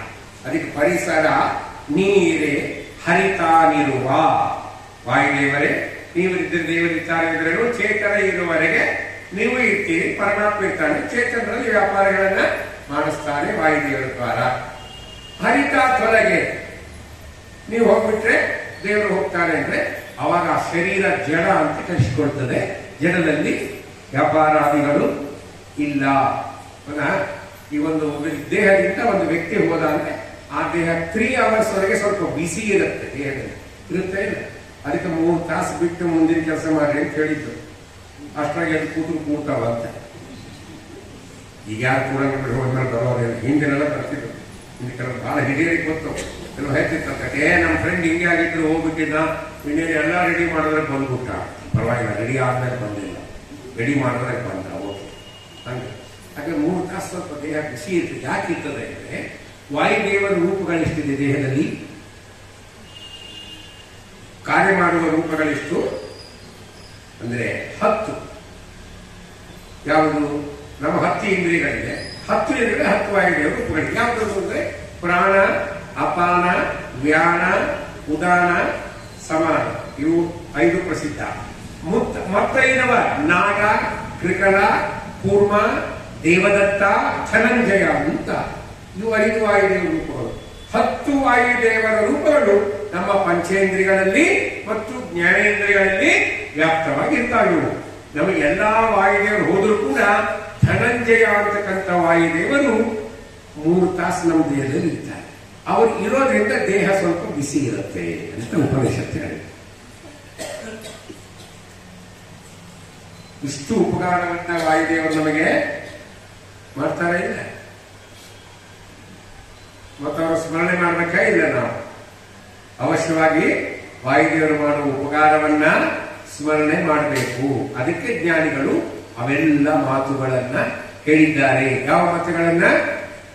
ದೇಹದೊಳ ಹೊರಗೆ ಆವನು ನಿಯಾಮಕನೋ ಆವಾಯು ನಮ್ಮ ಕುಲಗುರುರಾಯನು ಅಂತ ಹೇಳಿದರೆ, ಕರ್ಣಾಭಿಮಾನಿ ಸುರರು ದೇಹವನ್ನು ಬಿಡಲು ಕುರುಡ ಕಿವುಡ ಮೂಕನೆಂದೆನಿಸುವ ಪರಮ ಮುಖ್ಯ ಪ್ರಾಣ ತೊಲಗಲ ದೇಹವನ್ನು ಅರಿತು ಕಡೆಯೆಂದು ಬೇಡವರು ಬುಧಜನ ಅಂತ ಇದೊಂದು ವಾಕ್ಯ. ಆಮೇಲೆ ಪರಿಸರ ನೀರೇ ಹರಿತಾನಿರುವ ಇರಗೆರೆ ತಾನಿರಲು ಕರ್ಣ ನಿಯಾಮಕ ಸುರರ ಗುರುವೇ ನೀ ಕರುಣಿಸುವ ಮುಖ್ಯ ಪ್ರಾಣ ದೇವ ನೀನಲ್ಲದೆ ಕಾಯುವರ ಕಾಣೆನು ಜಗದೊಳಗೆ. ವಾಯುದೇವರು ಮಹತ್ತರವಾದ ಉಪಕಾರವನ್ನು ಮಾಡ್ತಾರೆ. ಇನ್ನೊಂದು ಏನು ಅಂದ್ರೆ ಕರುಣಿಸುವ ಸುರರ ಗುರುವೇ ನೀ ಕರುಣಿಸೆ. ವಾಯುದೇವರು ನಮ್ಮ ಮೇಲೆ ಕರುಣ ಮಾಡಿದ್ರೆ ಮಾತ್ರ ದೇವರೇನು ಮಾಡ್ತಾರೆ? ನಮ್ಮ ಮೇಲೆ ಕರುಣ ಮಾಡ್ತಾರೆ, ಇಲ್ಲಾಂದ್ರೆ ಮಾಡಲ್ಲ ಅಂತ. ಇದು ಹೆಂಗೆ ಅಂತ ಪ್ರಶ್ನೆ. ಅದಕ್ಕೆ ಪುರಂದಾಸ ಇನ್ನೊಂದು ದೇವರ ನಾಮದಲ್ಲಿ ಉತ್ತರ ಕೊಡ್ತಾರೆ. ಏನು? ಹನುಮನ ನಂಬಿದ ಸುಗ್ರೀವ ಗೆದ್ದ, ಹನುಮನ ನಂಬದ ವಾಲಿಯೋ ಬಿದ್ದ. ಹನುಮನ ಮತವೇ ಹರಿಯ ಮತವು, ಹರಿಯ ಮತವೇ ಹನುಮನ ಮತವು, ಹನುಮನ ಮತವೇ ಹರಿಯ ಮತವು. ಮತ ಅಂದ್ರೆ ಏನು? ಮತ ಅಂದ್ರೆ ಗೊತ್ತಲ್ಲಿ ಮತ ಚಲಾಯಿಸುವುದು. ಮತ ಅಂದ್ರೆ ಚಲಾಯಿಸುವುದು. ಮತ ಅಂದ್ರೆ ಪುರಂದಾಸ ಹನುಮನ ಮತವೇ, ಅದು ಶಬ್ದ ಶಾಸ್ತ್ರದಿಂದ ಬಂದಿದ್ದು ಮತ. ಇನ್ನೊಂದು ಪುರಂದಾಸ ಮಧ್ವ ಮತದ ಸಿದ್ಧಾಂತದ ಪದ್ಧತಿ ಬಿಡಬೇಡಿ ಅಂದ್ರು. ಅಂದ್ರೆ ಬಿಟ್ಟರೆ ನಿಮ್ಮ ಅಪ್ಪಂದು ಏನಾಯ್ತು ಅಂದ್ರೆ ಕೆಡಬೇಡಿ, ಬಿಟ್ಟರೆ ಹಾಳಾಗ್ತದೆ, ಹಿಡ್ಕೊಳ್ಳಿ ಮಧ್ವ ಸಿದ್ಧಾಂತದಲ್ಲಿ ಅಷ್ಟೇ. ಮತ ಅಂದ್ರೆ ನಿಮ್ಗೆಲ್ಲ ಗೊತ್ತಿರಲಿ, ನೆನಪಿಲ್ಲ ಅಷ್ಟೇ. ಅವಾಗ ಒಂದು ನೆನಪು ಹೋಗ್ತಿರ್ತಾವಲ್ಲ, ನೆನಪು ಹೋಗ್ತಿರ್ತಾವ. ಮತ ಅಂದ್ರೆ ಅಭಿಪ್ರಾಯ. ಎಲೆಕ್ಷನ್ ಹೇಳ್ತಾರೆ, ನಿಮ್ಮ ಪ್ರಚಂಡವಾದ ಮತವನ್ನ ಇಂಥ ವ್ಯಕ್ತಿಗೆ ಕೊಟ್ಟು ಪ್ರಚಂಡ ಬಹುಮತದಿಂದ ಆರಿಸಿ ತನ್ನೇರಿ, ಇಲ್ಲಂದ್ರೆ ನಾವೇ ಆರಿಸಿ ಬರ್ತೀವಿ ಅಂತ. ನೆಕ್ಸ್ಟ್ ಅದು ಮತ ಅಂದರೆ ಅಭಿಪ್ರಾಯ. ಅದಕ್ಕೆ ಹನುಮನ ಮತವೇ ಹರಿಯ ಮತವು ಅಂದ್ರಲ್ಲ. ಅದಕ್ಕೇನರ್ಥ? ಹನುಮಂತದೇವರ ಅಭಿಪ್ರಾಯವೇ ಪರಮಾತ್ಮ, ಮತ್ತೆ ಹರಿಯ ಮತವೇ ಹನುಮನ ಮತ, ಪರಮಾತ್ಮನ ಅಭಿಪ್ರಾಯವೇ ವಾಯುದೇವರ ಅಭಿಪ್ರಾಯ. ಅಂದ್ರೆ ಅವನ ಅಭಿಪ್ರಾಯಕ್ಕೆ, ಪರಮಾತ್ಮನ ಅಭಿಪ್ರಾಯಕ್ಕೆ ವಾಯುದೇವರು ಸಮ್ಮತಿಸ್ತಾರೆ, ವಾಯುದೇವರ ಅಭಿಪ್ರಾಯಕ್ಕೆ ಯಾರು ಸಮ್ಮತಿಸ್ತಾರೆ? ಪರಮಾತ್ಮ ಸಮ್ಮತಿಸ್ತಾರೆ ಅಂತ. ಈಗ ಎರಡು ನೋಡ್ಬೋದು ಏನು. ಅದಕ್ಕೆ ಪುರಂದಾಸರು ಮೊದಲ ಶ್ಲೋಕದಾಗ ಏನ್ ಹೇಳಿದ್ರು? ಹನುಮನ ನಂಬಿದ ಸುಗ್ರೀವ ಗೆದ್ದ, ಹನುಮನ ನಂಬದ ವಾಲಿಯೋ ಬಿದ್ದ. ಹನುಮನ ನಂಬಿದ ಸುಗ್ರೀವ ಗೆದ್ದ. ಸುಗ್ರೀವ ನೋಡಲ್ಲ, ಋಷಿಮುಖ ಪರ್ವತದ ಮೇಲೆ ನಿಂತು ನೋಡ್ತಾನೆ, ಗಾಬರಿ ಆಗೋಯ್ತಾನೆ. ಇದ್ದಕ್ಕಿದ್ದ ಓಡ್ತಾ ಬಂದ, ಹನುಮಂತ ಹನುಮಂತ ಹನುಮಂತ ಅಂತ ಬಂದ. ಯಾಕೋ ಸುಗ್ರೀವ ಏನಾಯ್ತು ಹೇಳ ಅಂದ್ರೆ, ಹನುಮಂತ ಏನಿಲ್ಲಪ್ಪ ನಂಗೆ ಯಾಕೋ ಭಯ ಅಂದ. ನಿಂಗೆ ಯಾವಾಗಲೂ ಭಯ, ಕೆಲವ್ರಿಗೆ ಯಾವಾಗಲೂ ಭಯ ಇರ್ತದೆ. ತಿಂಡಿ ಸಿಕ್ತದೋ ಇಲ್ಲೋ ಅಂತ ಭಯ, ಸಿಕ್ಕ ಮೇಲೆ ಕಡಿಮೆ ಸಿಕ್ತು ಅಂತ ಭಯ, ಜಾಸ್ತಿ ಸಿಕ್ಕರೆ ಜಾಸ್ತಿ ಸಿಕ್ತು ಅಂತ ಭಯ. ಜಾಸ್ತಿ ತಿಂದ್ಬಿಟ್ರೆ ಏನಾಗಲ್ಲ, ಗುಡ್ಕೊಂಡಿದ್ದೆ ಆರಾಮಿರ್ಬಾರ್ದು, ತಿಂದಿದೆ ಅದು ಎಲ್ಲ ಭಯ ಭಯ ಭಯ ಆಗ್ತದೆ. ಯಾಕೆ ಅಂತ ಕೇಳಿದ್ರೆ ಹನುಮಂತೇವರಿಗೆ ಹೇಳ್ತಾನೆ ಸುಗ್ರೀವ ಹೇಳಿದ, ಅಲ್ಲಿ ಯಾರೋ ವೃಕ್ಷದೊಳಗೆ ಆ ಕಡೆ ಋಷಿ ಪರ್ವತದಲ್ಲಿ ಅಲ್ಲಿ ಇಬ್ಬರು ವ್ಯಕ್ತಿಗಳು ಕೂತಿದ್ದಾರೆ. ಅವರು ಋಷಿಗಳ ವೇಷದಲ್ಲಿದ್ದಾರೆ, ಧನುರ್ಧಾರಿಗಳಾಗಿದ್ದಾರೆ, ಮಹಾಬಲಿಷ್ಠರು ಅಂತ ಕಾಣ್ತಾರೆ. ಒಳ್ಳೆ ಕ್ಷಾತ್ರ ತೇಜಸ್ಸಿದೆ ಮುಖದ ಮೇಲೆ ನೋಡಿದ್ರೆ. ನಂಗೆ ಯಾಕೋ ಭಯ. ಯಾಕೆ? ವಾಲಿ ನನ್ನನ್ನ ಸಂಹಾರ ಮಾಡ್ಲಿಕ್ಕೆ ಕಳಿಸಿದ್ದಾನೇನೋ ಅಂತ ಭಯ.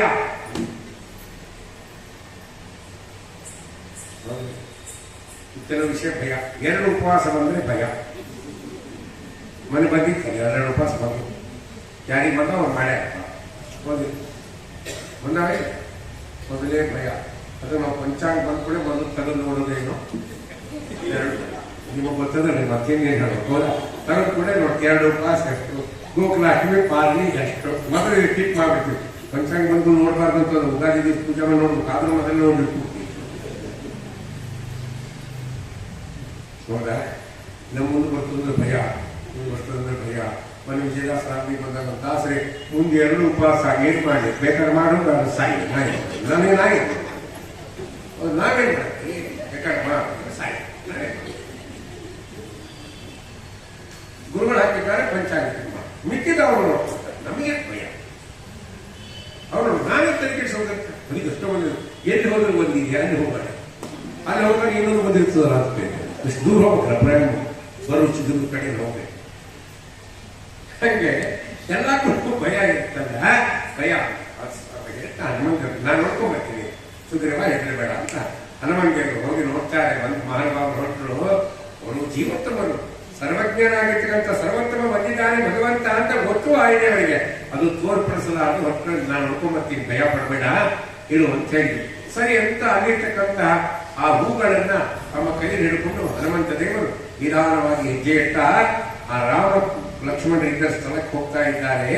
ಆವಾಗ ಲಕ್ಷ್ಮಣ ದೇವರು ಅಂದ್ರಂತೆ ಆ ರಾಮದೇವರಿಗೆ, ಯಾಕೆ ಅಣ್ಣ ಅಲ್ಲಿ ಯಾರೋ ಬರ್ತಾ ಇದ್ದಾನಲ್ಲ ವನಚರ, ವನದಲ್ಲಿ ಇರ್ತಕ್ಕಂಥ ವ್ಯಕ್ತಿ ಇವನಾರು ವಾನರೇಂದ್ರನು ವನಚರನೆ ಅಂತ ಹನುಮಂತದಲ್ಲಿ ಕಾಗಲಿ ನರಸಿಂಹರು ಕೇಳಿದ್ದಾರೆ. ಆ ರೀತಿಯಾಗಿ ಯಾರಪ್ಪ ಅಣ್ಣ ಎಷ್ಟು ಚೆನ್ನಾಗಿ ನಡೀತಾ ಇದ್ದ ನೋಡಣ್ಣ, ಕ್ರಮಬದ್ಧವಾಗಿ ನಡೀತಾರೆ. ನಡೆಗಳು ಗ್ರಾಮೆಟಿಕಲ್ ಆಗಿ ನಡೀಬೇಕು ಅಂತ ಹೇಳಿದೆ ಶಾಸ್ತ್ರ, ಹೌದಿಲ್ಲ? ನಾವು ಹೆಂಗ್ ಬೇಕು ಹಂಗೆ ನಡೀತೀವಿ. ಕೆಲವರು ಚೆನ್ನಾಗಿ ನಡೀತಿರ್ತಾರೆ, ಗ್ರಾಮೆಟಿಕಲ್ ನಡಿಬೇಕು. ನಾವು ನಡೆದಿದ್ದು ಬೇರೆಯವರಿಗೆ ಗೊತ್ತಾಗಬಾರ್ದು, ಅವ್ರಿಗೆ ಭಯ ಹುಟ್ಟಬಾರ್ದು. ಬಂದ್ರೋಣಪ್ಪ ಗುರುದಾಸ ಹೆಂಗೆ ಹೇಳ್ತೀವಿ, ಅವರ ಕಾಲಿಟ್ಟರೆ ಭೂಮಿ ಅದರ್ತದೆ ಅಂತ ಹಿಂಗೆ ನಡೀತಾರೆ. ಯಾವಾಗ ಅಂತಿರ್ತಾರೆ ಬಂದು ಕೂಡ ಗೊತ್ತಾಗ್ತದೆ. ಹಂಗ ಗ್ರಾಮೆಟಿಕಲ್ ನಡೀತಾ ಇದ್ದಾರೆ ವಾಯ್ದು. ಲಕ್ಷ್ಮಣ ಅಂದ್ರೆ ರಾಮದೇವ್ ಹೇಳ್ತಾನೆ, ಅಲ್ಲ ಲಕ್ಷ್ಮಣ ಬರೀ ನೀ ಅವನ ನಡೆಯನ್ನು ನೋಡ್ತಾ ಇದ್ದೇನ, ಅವನ ಕರ್ಣಕುಂಡಲ ಪ್ರಕಾಶ ನೋಡು ಎಷ್ಟಿದೆ, ಅಬ್ಬಬ್ಬಬ್ಬಬ್ಬ ಏನು ಪ್ರಕಾಶ ಇದು, ಕೋಟಿ ಸೂರ್ಯನ ಪ್ರಕಾಶ ಬೀರ್ತಾ ಇದೆ ನೋಡ್ರಿ. ಅವಾಗ ಹನುಮಂತ ದೇವರು ಬಂದು ರಾಮದೇವರು ನಮಸ್ಕಾರ ಮಾಡಿದರು. ಯಾಕೆ ಅಂದ್ರೆ ಹನುಮಂತ ದೇವರು ತಾವು ಜನಿಸಿದಾಗ ಅವರ ಅಮ್ಮ ಕೇಳಿದರು, ಅಂಜನಾದೇವಿ ಅಮ್ಮ ನಾನು ಯಾರನ್ನ ಗುರು ಅಂತ ಅನುಸರಿಸಬೇಕು ಹೇಳಿ.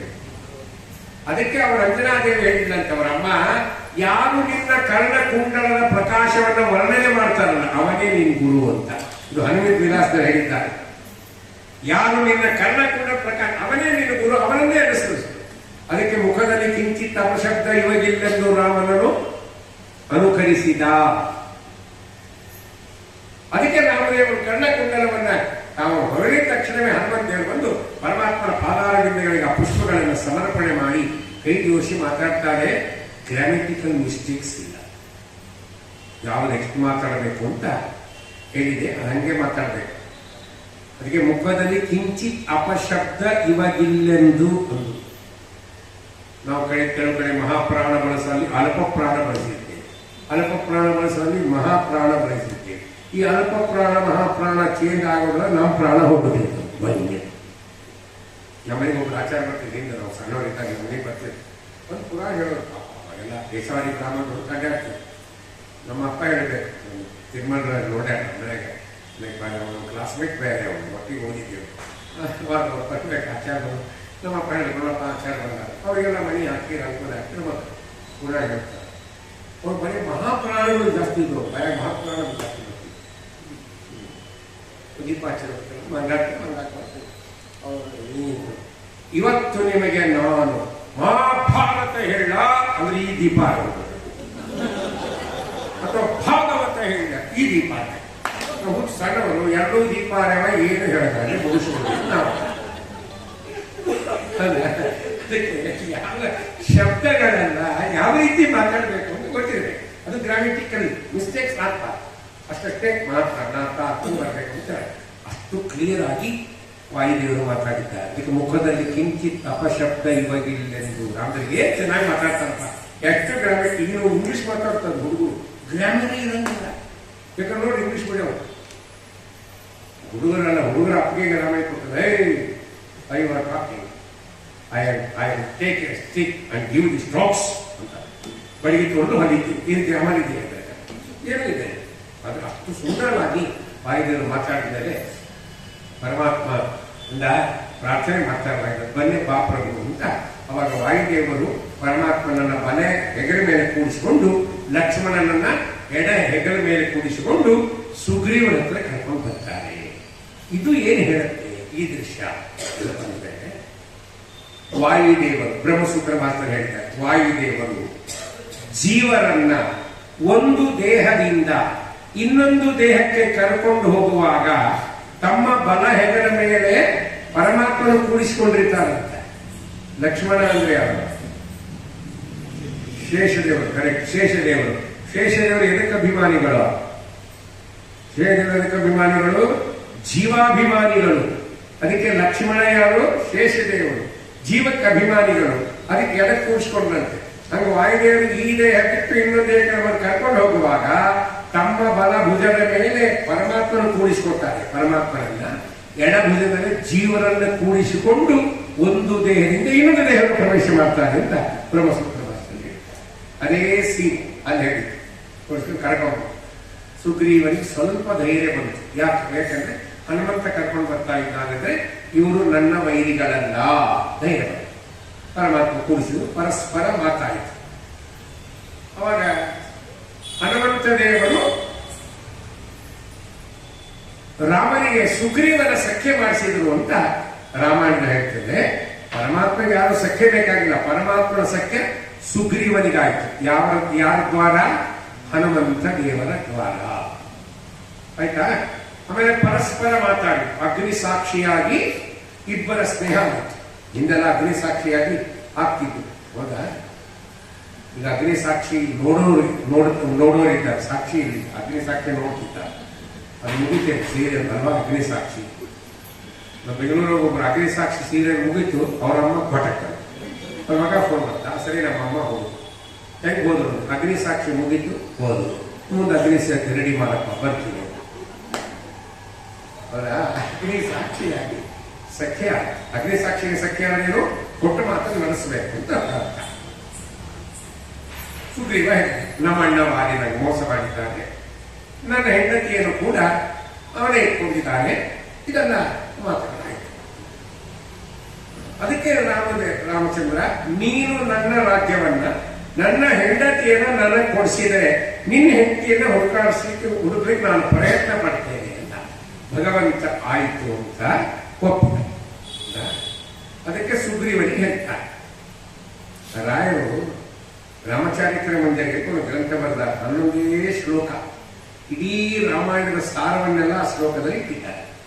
ನಿತ್ಯ ರಾಮಾಯಣ ಪಾರಾಯಣ ಮಾಡಿದ ಫಲ ಬರಲಿ ಜೀವರಿಗೆ, ಅದನ್ನು ನಾವು ಮಾಡಂಗಿಲ್ಲ, ತಿಳ್ಕೊಂಡು ನಮ್ದು ಸಿದ್ಧಾಂತ. ಪೂಜೆ ಆಯಿತು, ಚಹಾ ಕೊಡಿದ್ವಿ, ಪೇಪರ್ ಓದ್ಬೇಕು. ನಾವು ಮಡಿಲಿ ಪೇಪರ್ ಓದ್ತೀವಿ ಅಷ್ಟೇ. ಸ್ನಾನ ಮಾಡಿ ಓದ್ತೀವಲ್ಲ, ಮಡಿದು ಅದು ಆಕ್ಚುಲಿ ಓದಿ ಸ್ನಾನ ಮಾಡ್ಬೇಕು. ಅದನ್ನ ನಮ್ಮ ಗುರು ಆಯ್ತು, ಪೇಪರ್ ಓದಿ ಸ್ನಾನ ಮಾಡು ಓದ್ತಿದ್ರೆ. ಯಾಕೆ? ಪೇಪರ್ನಲ್ಲಿ ಏನು ಬಂದಿರ್ತಾವ, ಅಷ್ಟು ಜನ ಹೋದ್ರು, ಇಷ್ಟು ಜನ ಹೋದ್ರು, ಓದಿ ಸುದ್ದಿ ಮಾಡೋದು ಏನ್ ಮಾಡ್ಬೇಕು?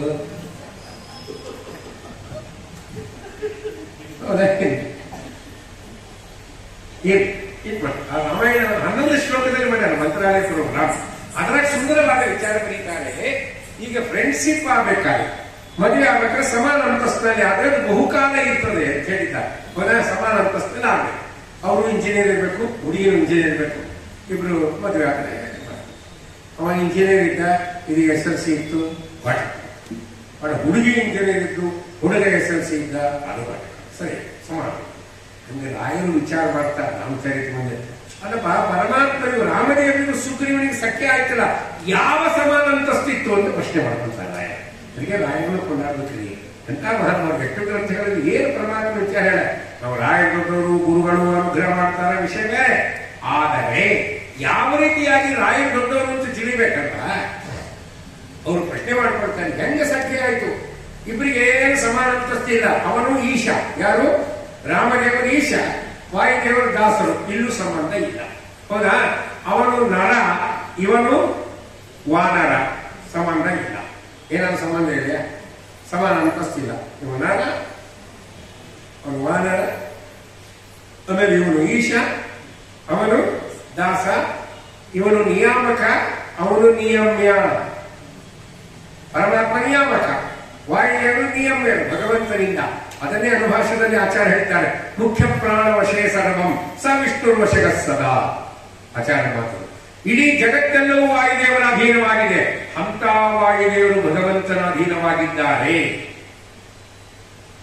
ಮತ್ತೆ ಯಾವ ಸಮಾನ ಅಂತಸ್ತಿತ್ತಂತಾಯ್ತ್ರಿ ಫ್ರೆಂಡ್ಶಿಪ್ ಅಂದ್ರೆ? ಸುಂದರವಾದ ವಿಚಾರ ಬೈತಾರೆ. ಒಂದು ಸಮಾನ ಅಂತಸ್ತಿತ್ತಂತ ಇಬ್ಬರಲ್ಲಿ. ಏನು? ಅವನು ಹೆಂಡತಿನ ಕಳ್ಕೊಂಡಿದ್ದ, ಇವನು ಹೆಂಡತಿನ ಕಳ್ಕೊಂಡಿದ್ದ, ಅದೇ ಫ್ರೆಂಡ್ಶಿಪ್ ಆಯ್ತು ಅಂತ ರಾಯ ಸುಂದರವಾದ ಅಭಿಪ್ರಾಯ ಬರೀತಾರೆ. ಹೌದೇ?